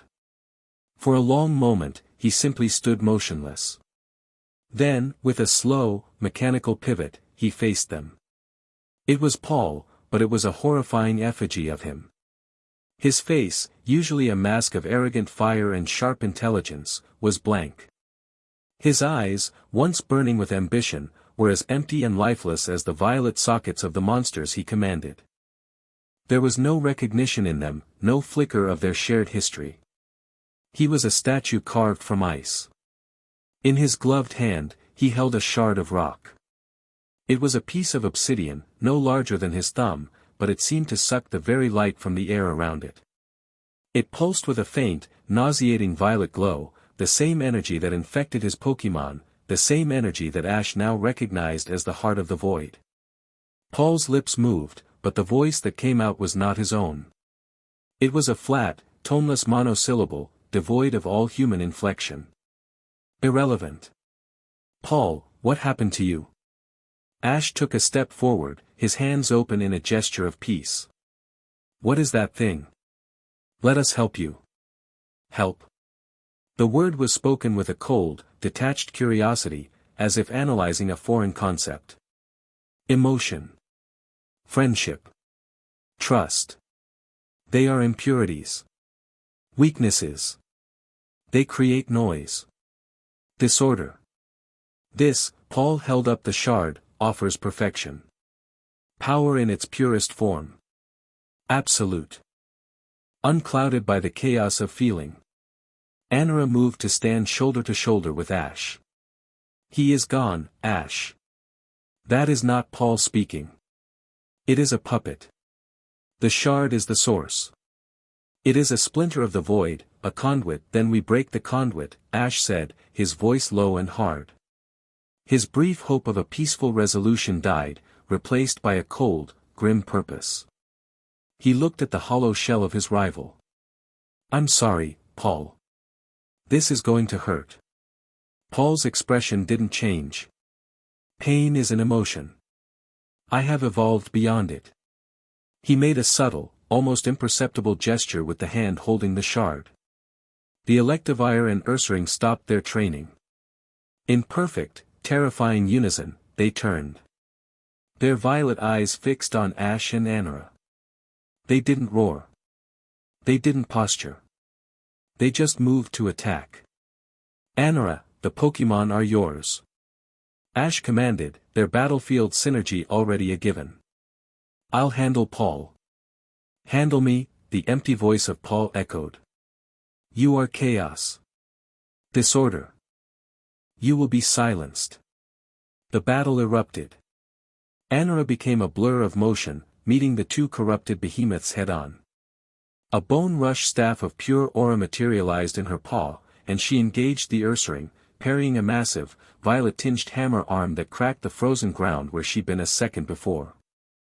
The Electivire's tails whipped out, crackling with dark lightning, aiming to encircle her. It was a battle of grace against brute, silent force. Anura was faster, more skilled, but the corrupted Pokémon were unnaturally strong and relentless. They felt no pain, no exhaustion. They were machines of destruction. Ash ran straight at Paul. He didn't draw a Pokeball. This wasn't a Pokémon battle. This was an exorcism. Paul didn't move. He simply stood there, a cold epicenter in the storm, his eyes fixed on Ash. He was projecting his will through the shard, a silent commander directing his troops. Ash reached him, but before he could grab for the shard, an invisible wall of force slammed into him. It was a psychic barrier, cold and sharp, emanating from the void shard. It felt like running into a sheet of ice. Ash was thrown back, landing hard on the frozen ground. His mind is shielded by the shard, Anura sent, her thought strained as she dodged a pincer attack from both Pokémon. Physical attacks are useless. Ash got to his feet, his mind racing. He couldn't break the shield with his fists. He couldn't get to the shard. But maybe he didn't have to. The shield was designed to keep things out. But his aura was already a part of him, an energy from within. He focused, pushing past the exhaustion, past the cold. He remembered the feeling on M. Silver, the desperate surge of emotion. He reached for that feeling again, but this time, he didn't let it explode. He channeled it.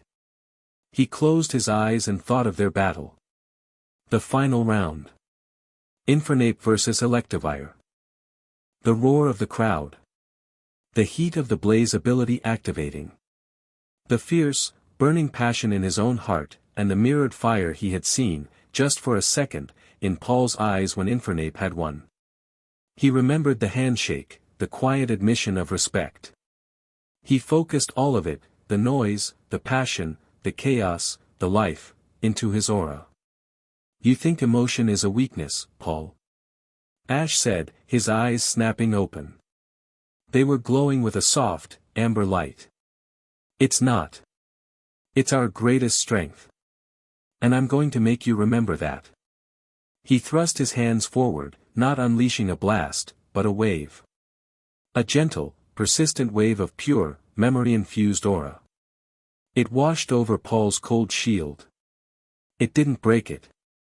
It seeped through it, like water through stone. For the first time, Paul's blank facade cracked. He flinched, a slight tremor running through his body. A flicker of confusion crossed his face. The voice that came from him was still flat, but it was tinged with something new. Annoyance. "Noise," he hissed. Ash pressed his advantage. He poured more into it. The memory of facing the Spearow flock. The feeling of seeing his friends in danger and the fierce, protective love that came with it. The joy of a newly hatched Pokémon. The sorrow of a goodbye. The entire messy, chaotic, beautiful spectrum of a life lived with an open heart. Paul staggered back, one hand flying to his temple. "Stop it." The silence, it promised, peace, his control over his Pokémon faltered for a heartbeat. The Electivire's attack slowed, and Anora exploited the opening mercilessly. She spun, sweeping her bone rush under the massive Pokémon's legs, toppling it. She then leaped into the air, creating a small, dense aura sphere and firing it at the recovering Ursaring. The blast hit it square in the chest, sending it skidding back across the ice. But they were recovering too quickly. The void's power was reasserting itself. "Ash, it's not enough." Anora projected, her breath pluming in the cold air. "I cannot hold them both off forever. You have to break his connection." Ash knew she was right. His psychic assault was working, but it was a battle of attrition, and the void had an eternity of silence to draw upon. They needed a final, decisive blow. They needed to shatter the shard. He locked eyes with Anora across the chaotic battlefield. In that instant, their bond flared to life, a silent, perfect understanding passing between them. He knew what he had to do. "Pin him," he sent to her, a command of pure, desperate will.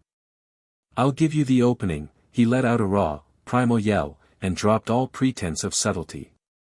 He stopped feeding Paul memories and unleashed his full, untamed aura directly at him. It wasn't an attack to harm, it was an overwhelming psychic onslaught designed to do one thing: consume all of the void shard's attention. The cold shield around Paul buckled and warped under the sheer force of Ash's will. Paul screamed, a real, human scream of agony this time, as two diametrically opposed forces warred for his soul. His body was paralyzed, locked in place by the titanic struggle. This was the opening. Anora saw it. Ignoring the two corrupted Pokémon closing in on her, she leaped onto the Electivire's back, using its body as a launch pad. She vaulted high into the air, flipping over Paul's frozen form. For a single, breathtaking moment, she was silhouetted against the moon. She brought her paws together, a sphere of brilliant, blindingly blue energy forming between them. It was larger, more potent than any she had created before, fed by the faint, echoing power of Ash's own aura through their bond. Now, they both thought in perfect unison. She thrust her paws forward, unleashing the aura sphere. It shot down not at Paul, but at the small, dark shard in his hand. The impact was not an explosion. It was an implosion. There was a sound like shattering glass, but it was a psychic sound that scraped at the inside of their skulls. The void shard cracked, then disintegrated into black dust. A wave of pure, cold nothingness erupted from it, a final, spiteful gasp. The backlash threw all of them apart. Anura was hurled from the air, crashing into a snowdrift. The Electivire and Ursaring collapsed, the violet light in their eyes extinguishing instantly, their bodies smoking. Ash was thrown backward, the abrupt severing of his psychic assault leaving him dizzy and nauseous. And Paul. Paul simply crumpled to the ground like a marionette with its strings cut. A ringing silence descended upon the shore of Lake Acuity, deeper and more profound than the unnatural quiet that had preceded it. The oppressive, spiritual cold was gone, replaced by the normal, crisp chill of a Sinnoh night. Ash pushed himself up, his head pounding. His first thought was for Anura. He saw her rise from the snowdrift, shaking her head but seemingly unharmed. Relief washed over him. Then he felt it. A faint, tingling sensation at the edge of his perception. The feeling of being watched. Not by a Pokémon, but by something cold and clinical. He turned his head, his aura-enhanced senses scanning the dark tree line a half-mile away. He couldn't see anything, but he could feel them. Three distinct presences, hidden, shielded by some kind of technology that attempted to dampen their life force. But it wasn't perfect. To his new senses, it was like trying to hide a candle flame behind a pane of smoked glass. Anura, we're not alone, he sent, his mental voice tight with alarm. She froze, her own senses reaching out. She felt it too. Technology. Their aura is faint, suppressed. But they are human.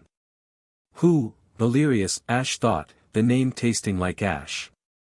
The Aegis Division. He said he'd be my shadow, the Watchers must have realized they'd been made. The faint sensation of their presence vanished abruptly as they presumably retreated. They were left alone once more, but the knowledge that they were being hunted chilled Ash more than any void-spawned monster. A low groan brought his attention back to the present. Paul was stirring. Ash and Anura cautiously approached him. Paul pushed himself into a sitting position, his movements shaky. He looked at his hands, then at his fallen Pokémon, then at Ash. The blankness in his eyes was gone. It was replaced by a raw, primal terror. I remember, he stammered, his voice hoarse, his body trembling violently. It was cold. So cold. Paul, it's over. You're free, Ash said gently, kneeling beside him. Free. Paul let out a choked, hysterical laugh. I wasn't a prisoner, Ash. I was a convert. I found that rock in a cave near here. When I touched it, it spoke to me. Not in words. In feelings. It promised me everything I ever wanted. Power. Perfection. An end to the weakness of emotion, of rivalry, of caring. He looked up at Ash, his eyes wide with horrified understanding. It showed me a universe of perfect order. Perfect strength. Because it was a universe of perfect, silent nothingness. It called it, the Great Peace. The Great Peace. The words hung in the air, a beautiful, terrifying euphemism for total annihilation. They finally had a glimpse into the philosophy of their enemy. It didn't want to conquer. It wanted to erase. This voice, this entity, Anura projected, her tone urgent. Did it have a name? Paul shook his head, hugging his arms to his chest as if to ward off a phantom chill. No name. Only a purpose. It doesn't want to rule the noise. It wants to eat it. It wants to devour all the light and sound and feeling until there is only silence. The Herald of Silence. The chapter title echoed in Ash's mind. That's what Paul had become. He looked out over the still, dark waters of Lake Acuity, the new, terrifying knowledge settling like a lead weight in his gut. They had won the battle, saved his rival, and survived. But they had also looked into the eyes of their true enemy, and had seen not rage or malice, but the calm, logical, and absolute certainty of a God that believed oblivion was salvation. And somewhere in the darkness, the agents of a man who saw Ash as an equal threat were watching his every move. Their fight had just become infinitely more complex, and infinitely more dangerous. Chapter 5, Echoes of the Beginning. The aftermath of the battle was a landscape of stark, silent ruin. Paul sat hunched in the snow, his body racked with tremors, the phantom cold of the void still clinging to his soul. His Electivire and Ursaring lay unconscious, their breathing shallow but steady, their physical forms battered but their spirits their own once more. Ash had done what he could, using a potion from his pack on the worst of Paul's own injuries, but the deepest wounds were not ones that could be sprayed away. Anora stood apart, her gaze fixed on the dark, distant tree line where the Aegis agents had vanished. Her posture was rigid, her aura a low, simmering hum of anger. They watched, she sent to Ash, her mental voice sharp with disgust. They watched as your friend suffered. They watched as we fought for our lives. They did nothing. They are not protectors. They are vultures, I know, Ash said quietly, placing a hand on Paul's trembling shoulder. They're not here to help. They're here to wait for me to fail. The statement hung in the frigid air, a grim acknowledgement of their new reality. They were fighting a war on two fronts, one against a cosmic horror that wanted to erase existence, and another against a human faction that saw their only weapon against that horror as a threat to be neutralized. Paul looked up, his eyes hollowed out by what he had seen. The cold, it spreads from places of weakness. But it is drawn to places of power. It wants to feed. To consume. He gestured vaguely toward the mountains. There's a cave, where I found the shard. It felt like an old wound. But the voice in my head, it whispered of another place. A place of immense life. A feast. The tree, his voice trailed off, the effort of speaking, of remembering, overwhelming him. But he had given them what they needed. The tree of beginning. A place of unimaginable aura concentration, the cradle of life for entire ecosystems. If Malakur's influence was drawn to power, the tree would be the ultimate prize. A transport jet, sleek and unmarked, descended from the dark sky an hour later. It was not Aegis hardware, it was a top-of-the-line aircraft provided by Cynthia. Her way of giving them a fighting chance. As the ramp lowered, Paul finally got to his feet, leaning on Ash for support. Ash, he said, his voice barely a whisper.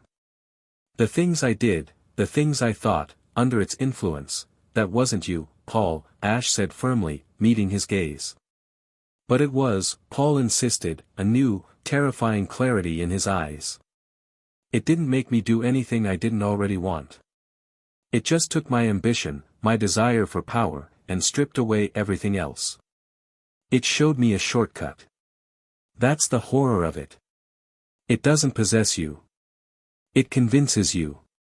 He recalled his weary Pokemon. Be careful, Ash. Don't let your power become a shortcut. With that, he limped up the ramp of the jet, which would take him to a secure recovery facility of Cynthia's choosing. As the jet ascended, leaving them alone once more on the frozen shore, Paul's warning echoed in Ash's mind. Anora came to stand beside him. He is right. Your power is raw, and the temptation to use it as a blunt instrument will be great. But you are not him. Your power is not born of ambition. It is born of connection. That is your strength. Ash looked at her, at the quiet confidence in her crimson eyes. Let's go prove it, he said. We have a tree to save. The flight to the kingdom of Rhoda and the tree of beginning was tense. They flew on Ash's Pidgeot this time, the majestic bird's powerful wings carrying them high above the clouds. The closer they got, the more Ash could feel the wrongness of the place through his burgeoning senses. It was like listening to a beautiful symphony with one instrument playing a sour, discordant note that grew louder and more grating with every mile. When the tree finally came into view, it was a breathtaking, horrifying sight. The colossal rock formation, shaped like a mythical tree of life, was still majestic, but it was sick. Patches of its crystalline structure, which should have glowed with a soft, internal light, were dull and gray. The vibrant green moss and flora that clung to its surface were tinged with brown, as if blighted. The entire structure seemed to flicker at the edges of Ash's vision, wavering in and out of focus like a heat haze, a sign of the immense spiritual instability within. "It's worse than I thought," Ash murmured, his hand tightening on Pidgeot's feathers. "The life force of this place is being drained," Anora confirmed, her mental voice grim. "It is fighting back, but it is wounded." Badly, Pidgeot landed them near the base of the tree, in the valley that housed the castle of Rhoda. But the valley was empty, the town deserted. The local Pokémon, usually abundant and friendly, were nowhere to be seen. They had all retreated deep into hiding, fleeing from the spiritual malady that had befallen their home. They entered the tree through the same passage Ash had used years ago. The interior, a network of crystal caves and tunnels glowing with soft, multicolored light, was also tainted. The light was weaker, pulsing erratically. The air was thin and carried a faint, chilling echo of the same spiritual cold they'd felt at Lake Acuity.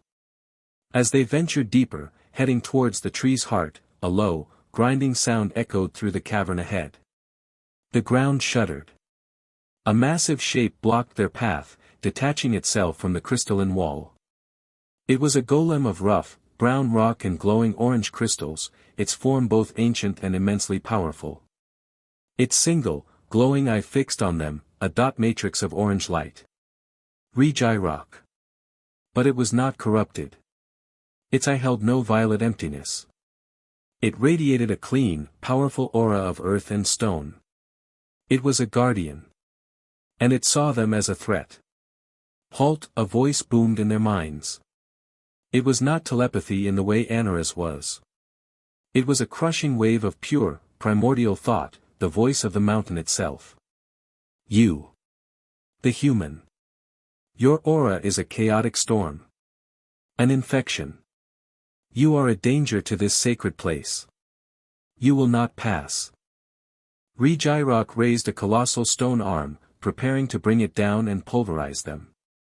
"Wait!"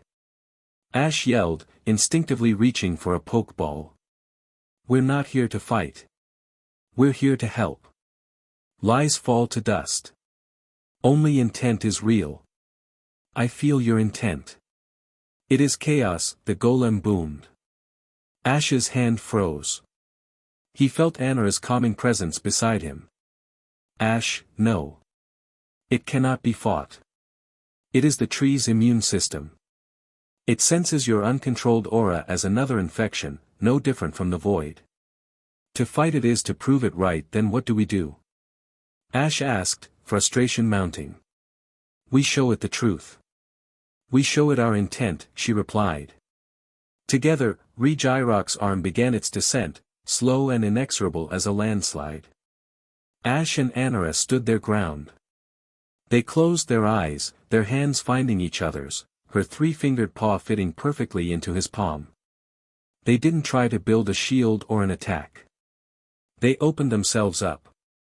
Ash focused not on power, but on empathy. He projected his memories of this place, of saving Mew, of the sacrifice of the tree's last guardian, another Lucario. He projected his love for his Pokémon, his desperate need to protect this world. It was a raw, unfiltered torrent of pure, selfless intent. Anora acted as the lens. She took his chaotic flood of emotion and shaped it, refined it, translating it into a language the ancient golem could understand. She wove his feelings into a tapestry of clear, concise thought. "We are not the plague. We are the cure. We are here to heal the wound you cannot reach. We are allies." Their combined aura, a gentle, golden blue light, washed over Regirock just as its fist was about to connect. The massive golem stopped, its arm hovering inches above them. The crushing psychic pressure relented.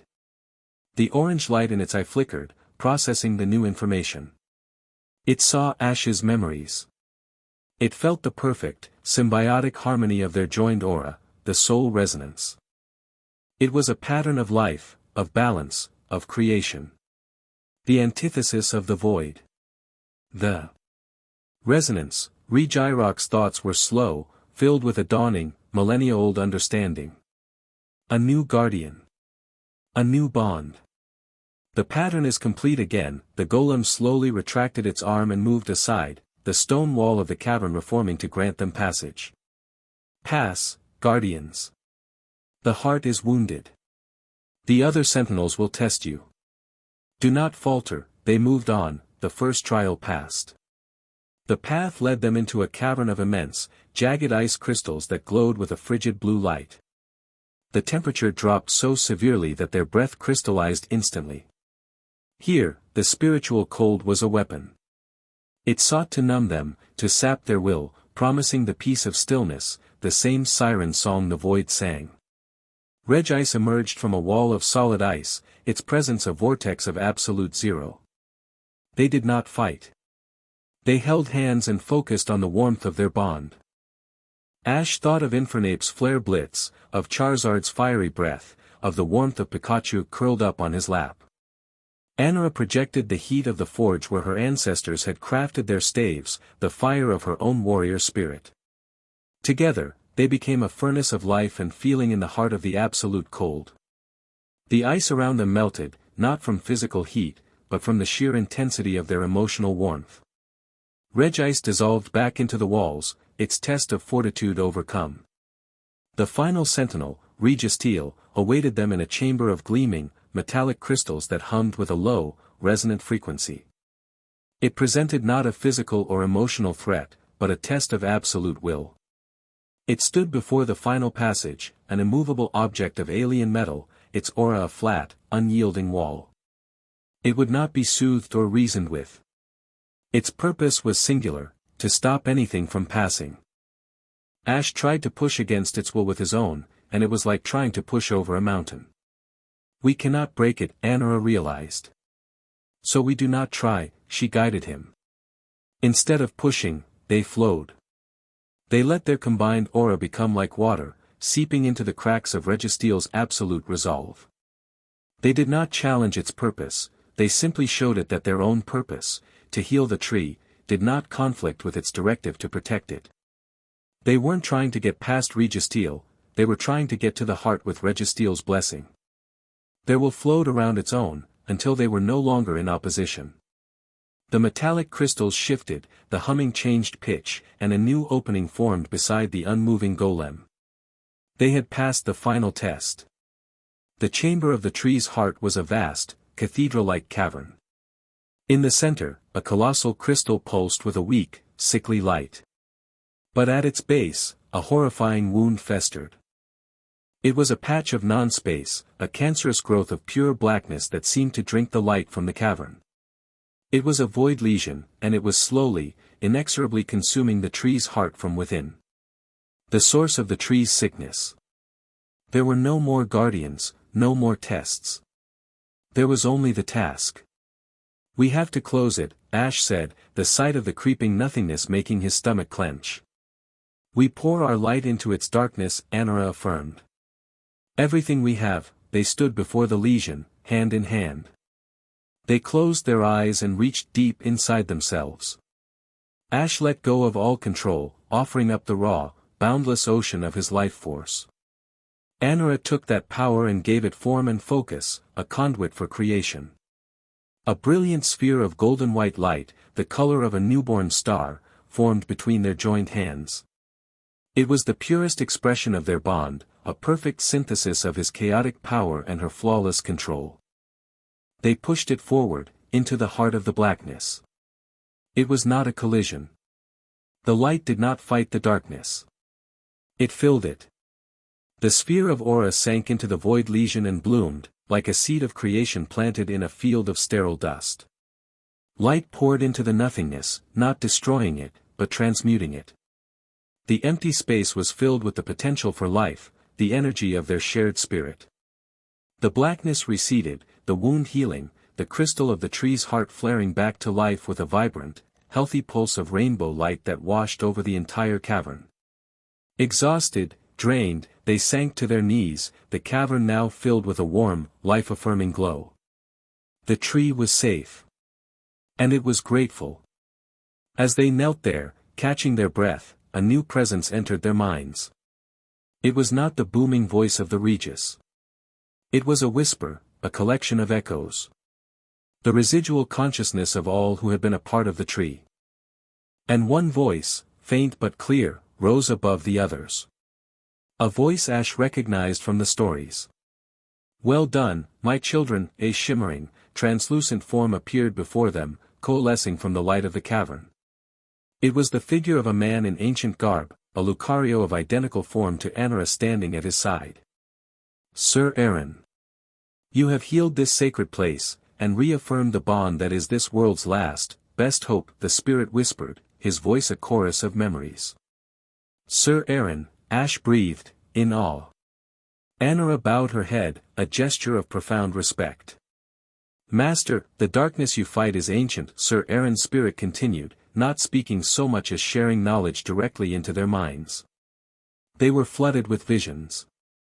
A guardian in feudal Japan, fighting shadowy ninja whose eyes glowed with the same violet emptiness. A guardian in a Victorian-era city, battling smog-like apparitions that drained the life from the populace. A guardian in a tribal society, holding back a creeping blight that turned the forest to dust. The enemy had many names, the blight, the gloom, the encroaching silence.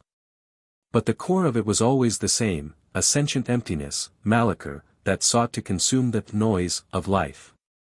And always, it was opposed by a human and a Pokemon, bound by the resonance of their souls. "It is a cycle," Sir Aaron's echo explained. "The void seeks to end creation. The resonance seeks to preserve it. You are not the first. And you will not be the last.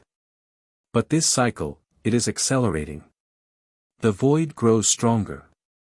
More ambitious. It has never struck so openly before." The vision shifted. They saw a galaxy of anti-stars, a cosmos of blackness, and at its heart, a vast, thinking emptiness that perceived their existence as a painful, chaotic scream. They felt its cold, alien logic, its desire for the peace of utter silence. "It cannot be destroyed, for it is the counterpart to existence." Sir Aaron's voice faded as his form began to dissipate. "But it can be changed. The path is yours to forge. Trust in your bond. It is your only true weapon." The vision ended. The spirit of Sir Aaron faded back into the light of the tree, leaving Ash and Anora alone in the now vibrant heart chamber. The silence that followed was deep and profound, but it was not empty. It was filled with the healthy, thrumming life of the rejuvenated tree. They were drained, but they were also filled with a new clarity, a new purpose. Ash looked at Anora. Her fur was bathed in the soft, rainbow light of the crystal heart, her crimson eyes seeming to hold the wisdom of ages. The last hour had changed everything. The weight of destiny, of cycles and prophecies, had settled on them. He let out a long, slow breath. "So. That's it, then. We're the next in line." Anora met his gaze. Her mental voice, when it came, was softer than he had ever heard it. It would seem so, soul resonance. "Anamkara," he said, the words feeling heavier now. He looked at their hands, still intertwined. "It's not just a bond, is it? It's a duty. A weapon." "It is all of those things," she agreed quietly. Ash was silent for a moment, processing the immensity of it all. Then he gently squeezed her paw, drawing her attention. "But that's not what I feel when I'm with you." Her head tilted, a question in her eyes. "On the mountain," he began, his voice low and sincere, "when I first touched you, I saw your loneliness. And I think you saw my stubbornness." A faint smile touched his lips. "In the battle with Paul, I felt your strength and you felt my resolve. And just now, healing this tree, I felt everything. All your discipline, your sacrifice, your quiet courage." He looked up, his amber eyes locking with her crimson ones. "It's not about destiny anymore, Anora. Or a prophecy. Or a duty. It's about you. The person I'm getting to know. The warrior who stands by my side. The one who makes my chaos feel focused. I don't know what the future holds, or if we can win this. But I know I don't want to face it with anyone else. He paused, his heart in his eyes. This bond. I choose it. I choose you. The walls she had built around her heart for a century, the lonely discipline of a guardian, crumbled to dust. He was not just accepting their fated bond, he was embracing her, the individual, separate from her power or her role. Ash, her voice was a whisper in his soul, filled with an emotion so profound it had no name. She didn't need words. He felt her answer in the bond. She opened her mind, her heart, her very spirit to him completely, without reservation. It was an act of ultimate trust. In response, Ash let his own aura flow, not outward as a weapon or a shield, but inward, into their connection. Their joined hands became a nexus of light. A soft, warm, golden energy flowed from him into her, and a brilliant, cool, blue energy flowed from her into him. It was not a battle, not a test. It was a merging. There was no physical kiss, no human embrace. It was something far deeper, far more intimate. Their auras intertwined, a dance of light and color, of thought and feeling. He experienced the quiet satisfaction of her perfectly executed kata, the taste of fresh mountain water from her hidden spring, the deep, abiding love she had for her pack. She experienced the thrill of his first Pokémon capture, the roar of a stadium chanting his name, the simple joy of sharing a meal with his friends, the fierce, unwavering loyalty that was the core of his being. Their memories, their emotions, their very souls touched, mingled, and resonated in perfect, harmonious understanding. It was a moment of absolute connection, a quiet, profound affirmation of their love, chosen and given freely in the sacred heart of the world. When the light subsided, they remained kneeling, hand in hand, their eyes closed. They were still Ash and Anara, still a human and a Pokémon. But they were also something more. They were one. Partners. Lovers. A single, unified force of life against the encroaching silence. They had found their footing. They knew their enemy. They knew themselves. And now, they knew their love. The real battle was about to begin. Chapter 6, The Sunstone's Shadow. The calm did not last. They had barely 2 days of respite within the rejuvenated tree of beginning, 2 days of quiet training, of exploring their now perfected bond, and of simply existing together in a peace they both knew was fleeting, when the world screamed again. It came as a sudden, sickening lurch in the flow of global aura, a psychic tremor that made Anara stumble and Ash cry out, clutching his head. It was a feeling of a billion lights dimming at once, a vast and hungry drain of energy centered on the eastern coast of Sinnoh. Sunnishore, Anara gasped, her mental voice tight with alarm. The solar grid. It's a feast, there was no need for discussion. Their purpose was singular. They found Pidgeot, and within minutes they were airborne, a streak of desperate speed against a sky that already seemed a shade duller than it should be. The journey was a grim race against time, the feeling of wrongness growing more intense with every mile. Ash could feel the life force of the region being siphoned away, a slow, inexorable bleed that centered on the coastal city. They arrived to find a scene from a nightmare. Sunnishore City, the glittering jewel of Sinnoh's coast, a metropolis famous for its solar-powered innovation and bright, optimistic architecture, was dying.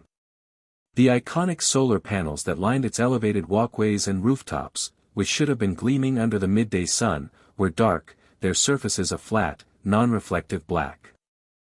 The entire city was shrouded in a sickly, violet-gray twilight, despite the clear sky above.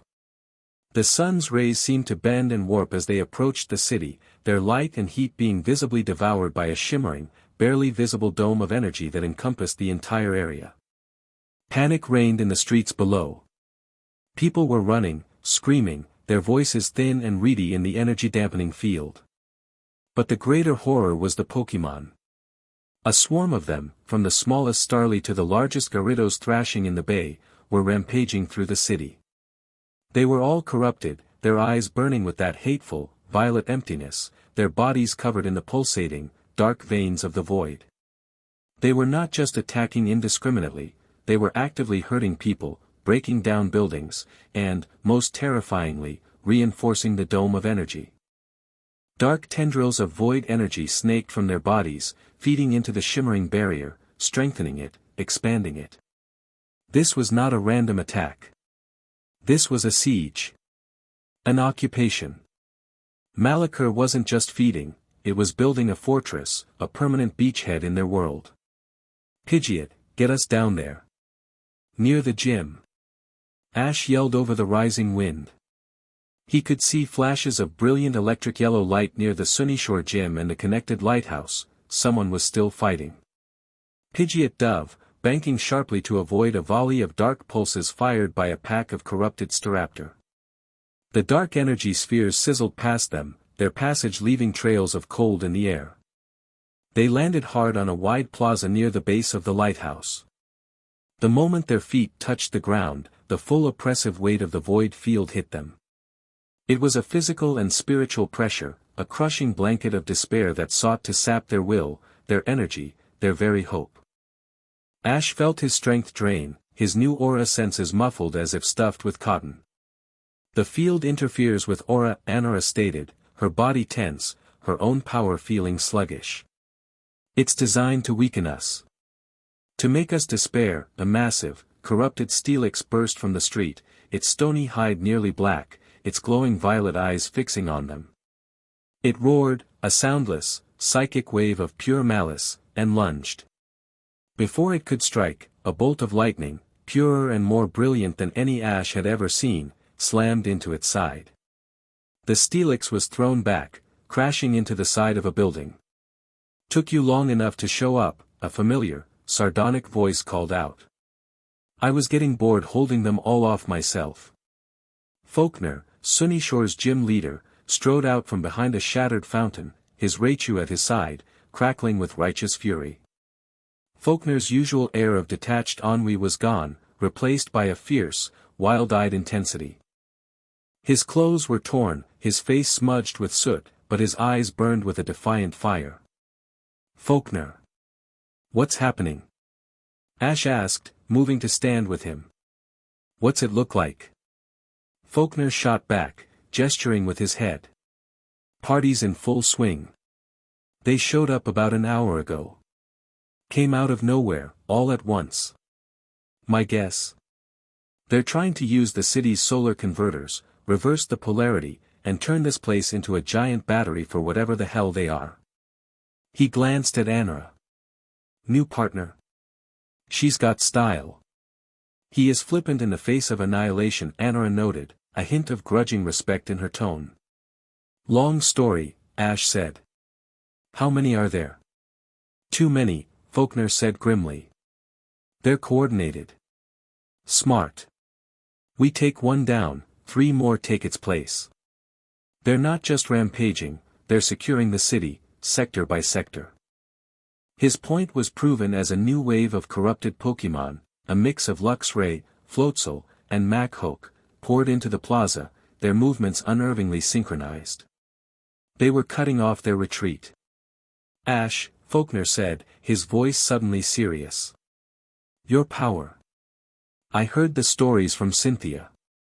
If you've got a miracle, now's the time." Ash looked at Anora. Their eyes met, and in that instant, their bond flared, a small, defiant spark of warmth against the crushing cold of the field.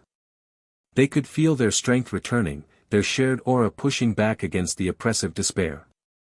The soul resonance was their own personal shield.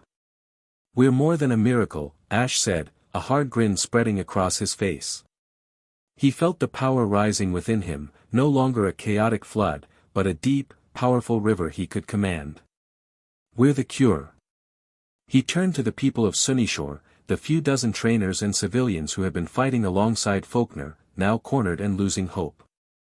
His voice, amplified by a touch of aura, rang out across the plaza, cutting through the despair. "Listen to me. Don't give up. Look at them.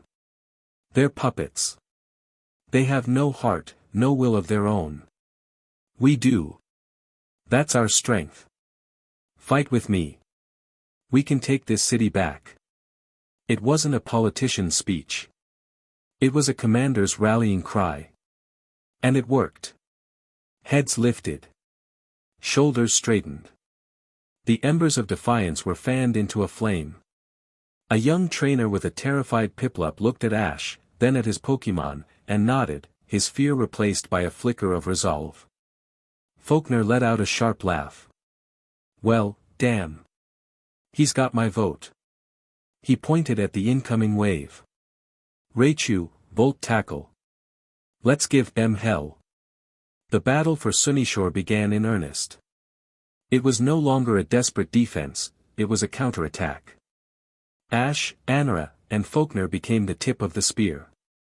Ash didn't fight with his Pokémon, he fought as one.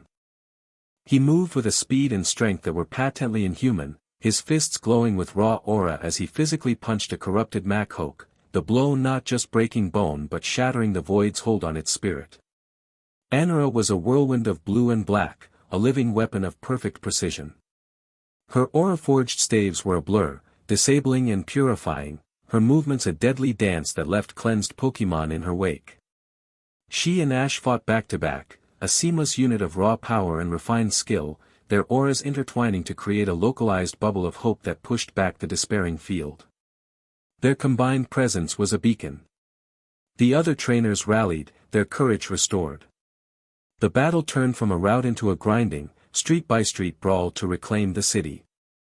They fought their way from the lighthouse, clearing the solar walkways, pushing the corrupted horde back towards the city center. It was during a fierce fight in the central market square that the third player arrived. A high-pitched, piercing sonic screech filled the air, a sound that affected both human and Pokémon. It was agonizing. The corrupted Pokémon faltered, their hive-mind coordination shattering as they writhed in psychic pain. But the trainers' Pokémon were also affected, crying out and covering their ears. Even Ash and Anara staggered, the sound a sharp, painful spike in their enhanced senses. From the sky descended a squadron of sleek, gunmetal gray aircraft, their design brutally functional. They bore no league markings. This was the Aegis Division. Rappelling lines dropped, and black-clad troopers descended, their faces hidden by full-face helmets. They carried rifles that didn't fire bullets, but shimmering rings of concussive, blue-white energy, anti-aura weaponry. They moved with chilling, silent efficiency, forming a perimeter, their weapons aimed not just at the corrupted Pokémon, but at all Pokémon. Chairman Valerius's voice boomed from the aircraft's external speakers, a calm, authoritative presence in the heart of the chaos. This is Chairman Valerius of the Pokémon League Security Council. This area is now under quarantine. All civilians and trainers are to lay down their arms and surrender their Pokémon for containment. We will handle the threat. A containment field, a shimmering wall of the same energy as their rifles, erupted around the square, trapping everyone inside, Ash's forces, the corrupted Pokémon, and the Aegis troopers. Surrender?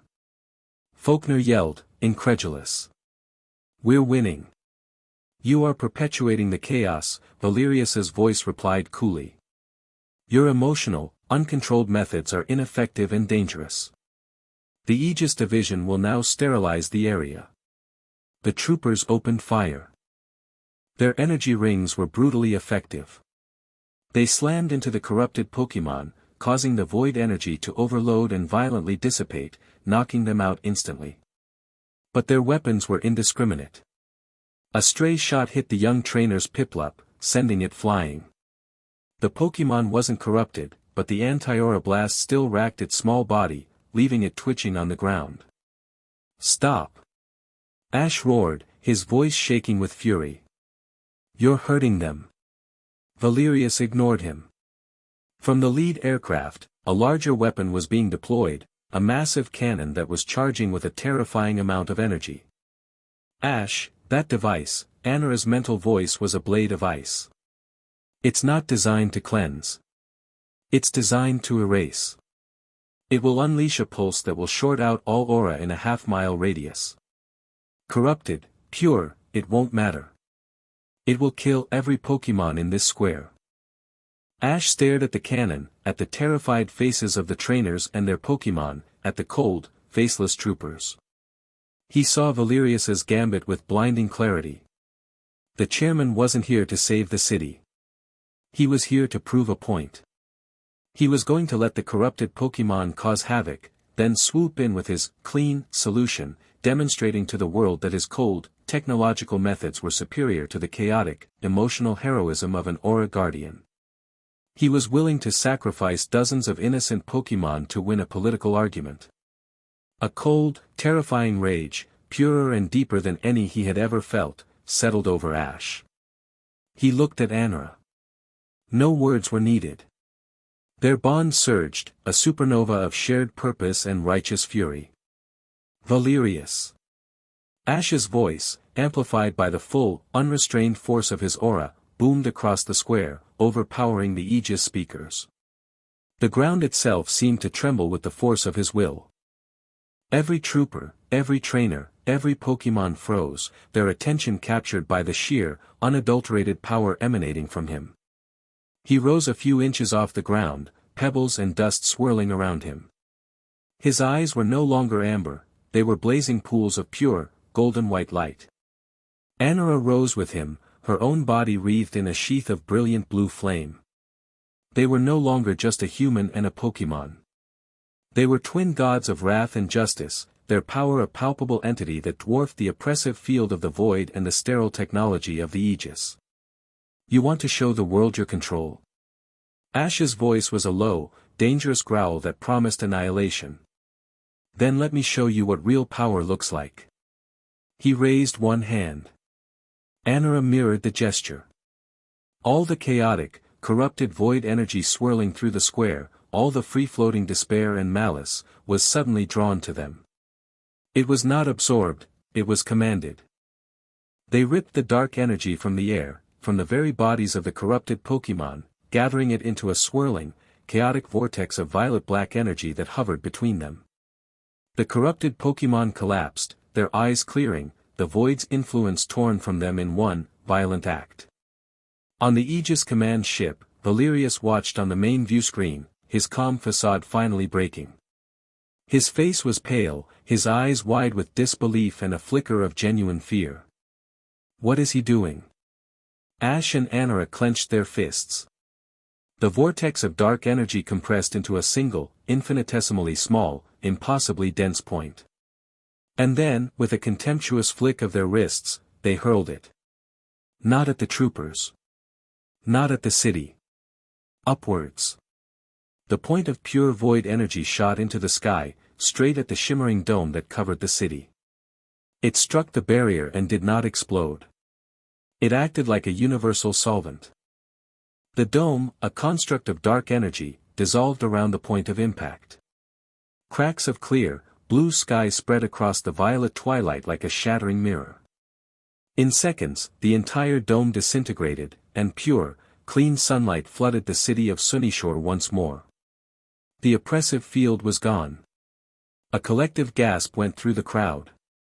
The Aegis troopers took an involuntary step back, their weapons lowering slightly, their cold efficiency broken by sheer awe. But Ash wasn't finished. He fixed his blazing eyes on the Aegis command ship. You are done here, Chairman. He and Anara thrust their hands forward. A massive, solid beam of pure, golden blue aura shot from them. It wasn't an attack. It was a wave of irresistible, kinetic force. It slammed into the lead aircraft, not damaging it, but shoving it. The multi-ton gunship was sent hurtling backwards, out of the city's airspace, its advanced engines screaming as its pilot fought to regain control. The other Aegis ships, seeing their flagship so effortlessly dismissed, broke formation and retreated. In the space of 30 seconds, Ash and Anara had cleansed the corrupted, destroyed the Void Dome, and single-handedly routed a technologically superior military force. The silence that followed was absolute. Then, a single person started clapping. It was Faulkner. His applause was quickly joined by the other trainers, then the civilians, until the entire square erupted in a thunderous, joyous ovation. Ash and Anara slowly descended, the blinding light in their eyes fading back to normal, their power receding back to a gentle hum. Ash swayed, the monumental expenditure of energy finally hitting him. Anara was instantly at his side, her strong shoulder supporting him. He looked out at the cheering crowd, at the sunlight glinting off the now bright solar panels, at a city saved. He had demonstrated his power. He had won the battle. But in doing so, he had crossed a line. He had openly declared war on Valerius. He had shown the world that he was not just a hero, but a power capable of defying armies and governments. He had proven Valerius's worst fears correct. He looked at Anara, her crimson eyes filled with fierce pride and a deep, unwavering love. They had won. Together. But the price of this victory was a future where they would be hunted not just by the shadows of the void, but by the armies of men. The world was saved, for today. But their war had just become terrifyingly personal. Chapter 7, The Gate to Nothing. The aftermath of Sunnyshoar was a strange mix of celebration and grim reality. The city hailed Ash and Anara as saviors, their faces plastered across news screens worldwide. But the footage of their terrifying, godlike display of power was played on a constant loop, interspersed with sober commentary from military analysts and political pundits. They had saved the day, but they had also scared the world. Valerius, for his part, was masterfully silent. There was no public condemnation, no declaration of war. He simply allowed the footage to speak for itself, letting the world's awe curdle into fear. The message was clear: this is the power I warned you about. The Aegis division melted back into the shadows, but Ash could feel their presence everywhere, a constant, low-level hum of surveillance at the edge of his senses. They weren't attacking. They were watching. Waiting. 2 weeks passed in a blur of motion. Guided by Cynthia's intelligence and their own heightened senses, Ash and Anara became a global rapid response unit. They stopped a void corruption outbreak in a fleet of Wylord off the coast of Hoenn, preventing them from creating a massive whirlpool that would have swallowed Slateport City. They cleansed a corrupted swarm of Beedrill in the forests of Viridian before they could spread a life-draining blight across Kanto. Each victory was a testament to their growing power and perfect synergy. They moved as one, thought as one, fought as one. Their bond, forged in crisis and tempered in love, was their greatest weapon. But each battle left them with the same, gnawing realization: they were playing defense. They were patching leaks in a dam that was about to burst. The breaking point came in Alola. A void lesion had opened deep within the volcanic caldera of Wella Volcano Park. It was small, but its position was critical, threatening to trigger a chain reaction that would devastate the entire island of Akala. They arrived to find the island's guardian, Tapu Lele, fighting a losing battle against a horde of corrupted Salazzle and Turtonator. Tapu Lele, a being of immense psychic power, was faltering. The void's aura of despair and nothingness was a direct poison to its vibrant, life-giving energy. Ash and Anara joined the fray, their own aura a defiant beacon against the encroaching darkness. But the lesion was deep, its influence potent. This battle was harder, more draining than any before. They were victorious, eventually. They sealed the lesion and cleansed the corrupted Pokémon, saving the island. But as they stood panting on the cooled lava rock, Tapu Lele floated before them, its whimsical form trembling with exhaustion. Its telepathic voice was not playful, but ancient and weary. "The bleed is too strong," it communicated, showing them an image of the world with dozens of these dark wounds, all weeping the void's influence into their reality. "Plugging the holes will not save the ship. The flood must be stopped at its source." Ash looked at Anara. He saw his own exhaustion and grim determination mirrored in her eyes. The island guardian was right. They couldn't win this war by fighting its symptoms. They had to take the fight to Malachor itself. "The visions from the Tree of Beginning," Ash said, his voice quiet but firm. "Sir Aaron's echo, it showed us Malachor's home. The silent void. A dimension of anti-existence, Anara added, the memory chilling her to the core. To enter it would be suicide. Our aura, our very life force, would be suppressed, devoured. We survived the void field in Sunnishore, Ash countered, his resolve hardening. Our bond protected us. It's stronger now. It might be enough to sustain us there. At least for a little while. Even if we could survive, how would we get there? We cannot simply fly to another dimension, the question hung in the air. Their own power, immense as it was a force of life within their own reality. They couldn't tear holes in the fabric of space. But they knew a being who could. Palkia, they both thought in unison. Finding a legendary Pokémon that controls the very concept of space is not a simple task. Palkia had no fixed location. It existed in the spaces between spaces, its presence a subtle warping of reality that only the most sensitive could detect. For a week, Ash and Anara traveled, chasing whispers and rumors, following the faint, discordant notes in the symphony of spacetime that Ash could now perceive.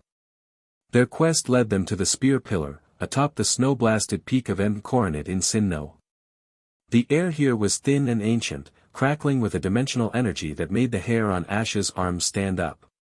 The ruins of the ancient temple were a nexus, a place where the veil between worlds was thinner than anywhere else. This was where Palkia had been summoned before. This was their best chance. They stood between the broken pillars, the wind howling around them. There was no grand ritual, no mystical chant. There was only an act of pure will. Ash and Anara joined hands, closed their eyes, and called out. They didn't use words. They focused the entirety of their shared aura, the brilliant, golden blue light of their soul resonance, and projected it not as an attack or a shield, but as a pure, focused signal. It was a lighthouse beam cutting through the fog of dimensions, a request for an audience, addressed to the master of this domain. For a long time, there was nothing but the wind. Ash's hope began to wane. Maybe it was a fool's errand. Maybe Palkia wouldn't, or couldn't, hear them. Then, reality buckled. The space between two of the great pillars shimmered, warped, and tore open. It was not a violent rip, but a smooth, seamless unfolding, as if reality itself were a piece of silk being parted. From the impossible, iridescent space beyond, Palkia emerged. It was a being of terrifying majesty. Far larger than it had ever appeared in distorted news footage or historical texts, its saurian form seemed to stretch the very boundaries of the space it occupied. The great pearls on its shoulders glowed with an internal, cosmic light, and its eyes held the cold, detached intelligence of a fundamental force of nature. Its presence was not like a Pokémon's, it was like standing next to a star, a gravitational constant made manifest. A voice, neither male nor female, but vast and resonant as a galaxy, echoed not in their minds, but in the very structure of their atoms. You called. Ash, despite the sheer, overwhelming presence of the deity before him, stood his ground. Lord Palkia. We need your help. Palkia's massive head tilted, its gaze sweeping over them. It saw Ash, the human with the impossible aura. It saw Anara, the Lucario of a lineage it remembered from eons past. And it saw their bond, the shimmering, perfect resonance that was a law of nature as fundamental as its own. The guardian and his mate. The cycle turns again. I am aware of the conflict. The void spawn grows bold. It scrapes at the walls of my domain. It is an annoyance. It's more than an annoyance, Ash said, his voice ringing with passion. It's a plague that will consume our entire world if it isn't stopped. We can't win by defending. We have to go to the source. We need you to open a gate to its dimension. To the silent void. Palkia was silent for a moment, an eternity in the presence of a timeless being. You wish me to open a door to nothingness? To allow mortals, beings of pure, chaotic aura, to step into a realm of Aeontia aura? You would be extinguished in moments. Your request is illogical. It is suicide. We will survive, Anara projected, her own mental voice a sharp, clear point of light against Palkia's overwhelming presence. Our resonance will shield us. It creates a self-sustaining loop of life force. We will be weakened, but not extinguished. It is a risk we must take. Palkia turned its immense gaze to her. The bond is strong. Stronger than any I have perceived in millennia. But the void is absolute. It is an ocean. You are but a single candle flame. You will be drowned, then will be the brightest damn candle you've ever seen. Ash shot back, his defiance unwavering. All we need is a chance. You said it yourself, the void is an annoyance to you. A threat to your domain. Help us remove it. Help us, and you help yourself. Palkia considered this. The human's logic was simple, but it was not flawed. The void's growing influence was causing undesirable fluctuations in the fabric of space. It was like static in a perfect signal. The idea of removing this static was appealing. But Palkia was not a benevolent god. It was a cosmic force. It did not grant favors. It acted according to its nature. Your power is great, Guardian. But it is untested on a cosmic scale. The void is not merely the absence of aura, it is a parasitic force that actively deforms reality. Prove to me that you can withstand it. Prove that your presence in the void will be a weapon, and not simply more fuel for its hunger. Before they could ask what the test was, Palkia acted. It raised one of its massive arms, and the world around them dissolved. The spear pillar, empty coronet, the sky, it all vanished, replaced by a swirling, chaotic vortex of fractured space. They were floating in a non-space, a tear in reality caused by one of the void's deeper lesions. It was a maelstrom of distorted physics. Up was down, left was right, and time flowed both forwards and backwards. The very concept of self began to fray at the edges. Ash felt his memories jumbling, his sense of identity starting to come undone.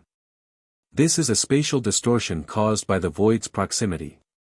A small taste of its effect on reality. Your task is simple. Heal it. Repair the damage. Show me you can impose the order of life on the chaos of UN making. Ash and Anora grabbed for each other, their physical link the only anchor in the swirling chaos. They closed their eyes, shutting out the maddening visuals, and focused inward on their bond. It's trying to pull us apart, Ash gasped, feeling his connection to Anora flicker and strain. Do not fight the chaos, Anora's thoughts were a lifeline. We learned this at the tree. We do not impose our will upon it. We introduce a new pattern. Our pattern, she was right. They stopped trying to resist the distortion. Instead, they focused on their own internal reality. They poured their consciousness into their bond, into the memory of their shared feelings. The taste of a citrus berry. The warmth of the sun in Sunnishore after the dome fell. The quiet pride of a battle well fought. The deep, abiding love they felt for one another. They built a fortress of shared experience, a pocket of stable, emotional reality in the heart of the spatial chaos. Then, from that fortress, they began to project their pattern outward. They didn't try to force the warped space back into shape. They flooded it with their aura, with the fundamental principles of life, growth, connection, feeling, existence. They introduced the concept of up and down, of before and after, of self and other. They were not repairing the tear, they were teaching the wounded space how to be whole again. Slowly, agonizingly, it began to work. The chaotic swirling slowed. The nauseating non-logic began to resolve. The golden blue light of their aura filled the void, a thread of order stitching the wound of reality back together. And then, as suddenly as it had vanished, the world returned. They were back on the spear pillar, kneeling on the cold stone, gasping for air. The space between the pillars no longer shimmered with chaotic energy. It was stable. Solid. They had passed the test. Palkia watched them, its immense eyes holding a new emotion. It was not respect, for a god does not respect a mortal. But it was an acknowledgement. A recognition of fact. The pattern holds. Your resonance. It is not merely a shield. It is a creative principle. A counterforce. You will not be extinguished. You may, in fact, become a poison to the void itself. Palkia seemed to come to a decision. Your request is granted. I will open the gate. But the stability of such a rift cannot be guaranteed. It will require an anchor on your side of reality. A focal point. As Palkia spoke, a new presence made itself known. A sleek, silent Aegis aircraft descended from the clouds, not with aggression, but with a slow, deliberate calmness. It landed a respectful distance away. The ramp lowered, and a single figure walked out. Chairman Valerius. He was not in his usual pristine suit. He wore a simple, functional black uniform, devoid of rank or insignia. His face, for the first time, was not an impassive mask. It was etched with weariness, with the grim weight of a man who had stared into the abyss and been forced to reconsider his entire worldview. Chairman. Ash said, stunned into silence. He and Anara instinctively rose into a defensive posture. Mr. Ketchum. Anara, Valerius said, his voice lacking its usual cold, political edge. It was just the voice of a man. I am not here to fight you. He stopped a safe distance away, holding his hands up in a universal gesture of peace. The Sunnishore incident was a miscalculation on my part. I saw your power as the primary threat. I was wrong. I have spent the last weeks reviewing all of our data on these void zones, on the corruption. I have seen the projections. The exponential growth. The world you are fighting to save will not exist in 5 years if this continues. My methods, containment, control, they are irrelevant in the face of an enemy that seeks total erasure. He looked from Ash to the colossal, dimension-bending deity standing behind him, and a flicker of his old, dry wit returned. It seems I have been trying to solve a mythological problem with political solutions. A tactical error. Valerius looked directly at Ash. I still believe your power is a danger. That any one being holding such influence is a threat to the stability of human civilization. But I am a pragmatist. And right now, the void is the greater existential threat. So I am offering you an alliance. Ash and Anara exchanged a shocked glance. I will be your anchor, Valerius continued, gesturing to Palkia. The Aegis division has developed experimental reality stabilizing technology. It has never been tested on this scale, but in theory, it can hold a dimensional rift open. I am offering you our technology, our resources, our tactical support. In exchange, he paused, his gaze hardening. In exchange, when this is over, you will submit to the authority of a newly formed global council, and we will, together, decide the future of what beings like you mean for our world. It was a deal with the devil. A temporary truce in their own war to fight a greater one. He wasn't surrendering his ideology, he was postponing it. But it was a deal they couldn't refuse. They needed his technology. We accept, Ash said, the words feeling heavy. Palkia, who had observed this mortal drama with detached curiosity, gave a decisive nod. The terms are agreed. The anchor is in place. Prepare yourselves, Guardians. Palkia turned and roared, a sound that did not travel through the air but vibrated through the soul. It slashed at the air with its claws, and reality tore open. It was not a subtle unfolding this time. It was a violent, gaping wound in the world. A shimmering, vertical slit of absolute, terrifying blackness opened before them, humming with an anti-energy that made their teeth ache. On the other side was not stars or light, but an infinite, silent, hungry nothing. The gate to nothing. Valerius's team sprang into action. Troopers emerged from the ship, deploying a series of large, complex devices around the rift. They hummed to life, projecting a shimmering blue field that latched onto the edges of the black wound, holding it open, preventing it from snapping shut or expanding uncontrollably. The wind howled around the rift, not a normal wind, but a spiritual vacuum, trying to suck their life force, their very souls, into the abyss. Ash looked at the terrifying portal. He looked at Valerius, his new, temporary, and utterly untrustworthy ally. He looked down at Pikachu on his shoulder, who nuzzled his cheek with a quiet chirp of unwavering loyalty. Finally, he looked at Anora. She met his gaze, her crimson eyes blazing with love and resolve. She held out her paw. He took it, their hands locking in a perfect, familiar grip. Their combined aura flared to life, a golden blue star against the encroaching darkness. They were a single candle flame, as Palkia had said. But they were together. Hand in hand, with Pikachu on Ash's shoulder as their witness and their anchor to the world they were fighting for, they took a steadying breath and stepped through the gate, into the silent void. Chapter 8, The dawn of Aura. Stepping through the gate was like being plunged into a sensory deprivation tank filled with freezing, viscous oil. All sensation vanished. The wind, the cold of M. Coronet, the hum of Aegis technology, all gone. There was no sound, not even the beat of their own hearts. There was no light, only a perfect, suffocating blackness that was not the absence of light, but an active, consuming force. The oppressive weight was immediate and absolute. Ash felt his aura, the roaring river of power within him, choke and sputter, reduced to a desperate trickle. It was being actively suppressed, siphoned away by the very nature of this antidimension. The only thing keeping him from being snuffed out like a match in a hurricane was the bond. Ash. Anora's voice was a faint, flickering spark in his mind, her own strength equally diminished. Hold on to me, he tightened his grip on her paw, their physical connection a singular point of reality in the unreality of the void. He focused every last shred of his consciousness on their shared loop of energy. It was a tiny, self-sustaining circuit of life in an infinite ocean of death.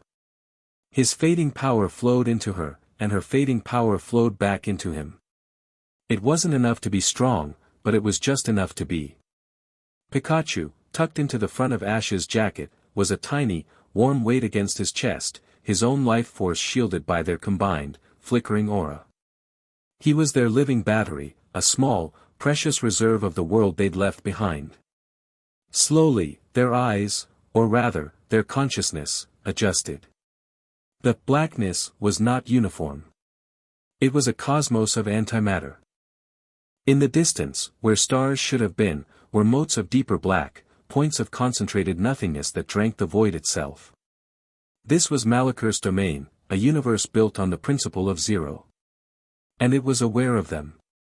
A presence, vast and ancient as the space around them, focused on their tiny, defiant spark of life. It was not a physical being, but a sentient emptiness, a consciousness woven from the fabric of the silent vacuum. It perceived their auras, their love, their life, their very existence, as a painful, grating noise in its perfect, eternal silence. A thought, colder and more profound than any they had encountered, bloomed directly in their minds. It was not a voice, but a pure, conceptual transmission of absolute logic. The noise. It has come. It will be silenced. The void itself began to move. Tendrils of deeper blackness, manifestations of Malakur's will, coalesced from the emptiness and lashed out at them. They weren't physical attacks, they were waves of pure negation, designed to unravel their bond and extinguish their spirits. Anora, now. Ash projected, his thought a desperate cry. They poured every bit of their dwindling energy into a single, combined aura sphere. It was a pathetic thing compared to the blasts they had wielded before, a small, flickering ball of pale golden light. They pushed it forward, and it met one of the tendrils. The moment it made contact, it was snuffed out, consumed without a trace. Our attacks are useless, Anora sent, a tremor of something close to despair in her thought. It feeds on the energy. We are fighting a fire by throwing kindling at it. Malakur's thought presence returned, laced with a cold, dispassionate pity. Your struggle is illogical. Life is a flaw in the perfection of non-existence. A temporary, painful aberration. It is chaos. It is suffering. It is loss. Visions flooded their minds, not illusions, but pure, unfiltered truths drawn from their own memories. Ash saw himself losing to Richie in the Indigo League, the bitter sting of his first major defeat. He felt the profound sorrow of releasing his butter free, of saying goodbye to Pidgeot, of leaving his friends behind at the end of every journey. He relived every loss, every moment of pain, every failure. Anora saw her solitary vigils, the crushing loneliness of her duty. She felt the anguish of seeing her pack corrupted, the fear that she would fail her lineage, the quiet agony of being separate from the world she was sworn to protect. This is the essence of life, Malachor explained. A constant struggle that always ends in decay and silence. I do not offer dominion. I offer peace. The great, final peace of nothingness. Why do you cling to the noise, when I offer you the perfection of silence? It was the ultimate temptation. An end to pain. An end to struggle. It was a logical, compelling, and utterly seductive argument. For a terrifying moment, Ash felt the appeal of it. The weariness of his long journey, the weight of the world on his shoulders, how easy it would be to just let go. To be silent. Then, he felt a small stir against his chest. Pikachu. A tiny, warm, living presence. He felt Anora's paw in his, the faint, thrumming echo of her warrior spirit refusing to be extinguished. And he understood. He didn't try to argue with Malachor. He didn't try to formulate a grand, philosophical rebuttal. He simply answered. He opened his heart, his memories, not as a weapon, but as a statement. He showed Malachor the other side of the coin. He shared the joy of his Butterfree finding a mate and flying off to start a new life. He shared the fierce pride of his Infernape, once abandoned and terrified, rising to defeat Paul's Electivire. He shared the laughter of his friends around a campfire, the simple, perfect taste of a Brock-made donut, the thrill of stepping into a new region, a world of endless possibility before him. He showed Malachor that pain and loss were not the sum total of life. They were the price of love. They were the shadows that gave the light its meaning. Anora, sensing his intent, joined him. She shared the quiet satisfaction of a perfectly executed training kata. She shared the deep, unspoken bond of her pack running through the forest under a full moon. She shared the surge of pride she felt watching Ash rally the people of Sunnyshoire. And she shared the new, brilliant, and overwhelming warmth she felt whenever she looked at him, a love that made her century of loneliness feel like a small price to pay. They didn't tell Malachor it was wrong. They showed it what it was missing. Their combined memories, their shared love, their entire chaotic, messy, beautiful existence became a beacon of pure, defiant life in the heart of the void. Incoherent, Malachor projected, but for the first time, its logic was shaken. It felt a sensation it had never known, curiosity. It perceived their noise not just as pain, but as complexity. As pattern. As something other than pure chaos. Irrelevant. The final equation remains. All things end. Silence is inevitable, maybe, Ash projected back, his own thought clear and strong, fueled by a new, dawning revelation. But you're wrong about one thing. You can't destroy life. Because you are life. Or you could be. He finally understood what Sir Aaron's spirit had meant. It can be changed. They couldn't kill the void. It was a fundamental part of existence. Trying to destroy it would be like trying to destroy the concept of shadow by shining more light on it, it would only make the edges sharper. But they could give it something new to be. Anora, everything Ash sent to her, a single, desperate, brilliant idea. All of it. Don't hold anything back, he felt her immediate understanding, her absolute trust. They stopped defending. They dropped their mental shields, their tiny flicker of protective aura. They opened themselves completely to the void, a total, insane act of surrender. And they gave it a gift.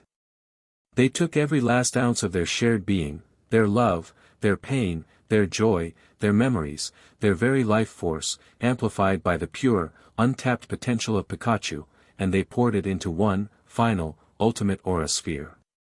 It was not a weapon. It was a seed. A sphere of blinding, brilliant, golden-white light formed between them, a newborn star in the heart of the eternal night. It did not push back against the void. It invited it in. Malachor, in its cold, logical curiosity, did not resist. It allowed the noise to touch its core, seeking to understand and ultimately negate it. The sphere of life made contact with the sentient heart of the silent void. There was no explosion. No cataclysmic battle. There was only a single, pure, musical note that echoed through the nothingness. The light did not destroy the darkness. It merged with it. The seed of aura bloomed, not erasing the void, but seeding it with the potential for life. The absolute blackness was shot through with veins of shimmering, nascent color. The motes of antimatter began to glow with a faint, creative light. The dimension was not destroyed, it was transformed. Reborn. Malachor was not killed. It was given a new purpose. It was no longer the eraser that wiped the canvas clean. It had become the canvas itself, the dark potential upon which new life, new stars, new noise, could be painted. Its purpose was no longer to seek silence, but to become the quiet background that allowed the music of creation to be heard. The backlash of this cosmic transmutation was immense. The very fabric of the newborn dimension shuddered, and Ash and Anara, their spirits utterly spent, were violently thrown back, tumbling through the unstable rift just as the Aegis stabilizers began to fail. Ash awoke to the sting of cold air and the sound of a roaring wind.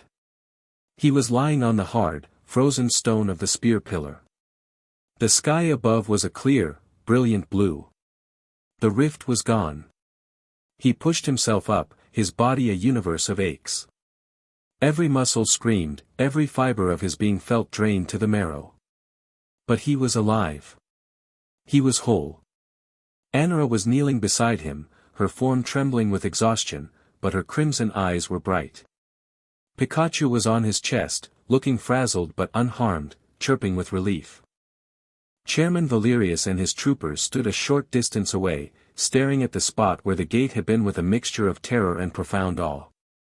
The reality stabilizers lay in a heap of smoking, fused metal, having overloaded the instant the dimensional transformation occurred. Valerius approached them, his face pale, his composure utterly shattered. He had felt it. Through his technology, he had felt a whisper of what had transpired on the other side. A power that didn't destroy, but created. A logic that transcended war and embraced transformation. What did you do?" he asked, his voice barely a whisper. Ash met his gaze. He didn't feel anger or triumph. Only a deep, bone-deep weariness, and a quiet, profound sense of peace. "We gave it a choice," he said simply. Valerius stared at him, at the boy who had faced a god of nothingness and had not fought it, but had reasoned with it, had befriended it. His entire worldview, built on the principles of control, of manageable threats and superior firepower, had been rendered utterly obsolete. He had brought a gun to a philosophical debate. He looked at Ash and Anara, their hands instinctively finding each other, their auras, though faint, still resonating in that perfect, unbreakable harmony. He saw not a weapon of mass destruction. He saw a new principle of reality. A new kind of power. He let out a long, slow breath, the tension of a lifetime seeming to leave his shoulders. He gave a single, sharp, formal nod. It was not a surrender.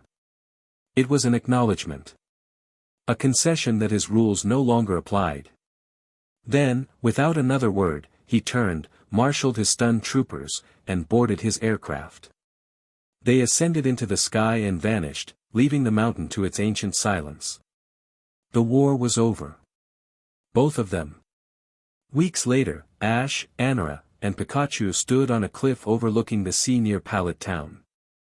The sun was setting, painting the water in hues of gold and rose. The world felt brighter. The global aura, once scarred and panicked, was now calm, vibrant, and humming with a new, quiet energy. The change in the void dimension had sent a positive echo back into their own.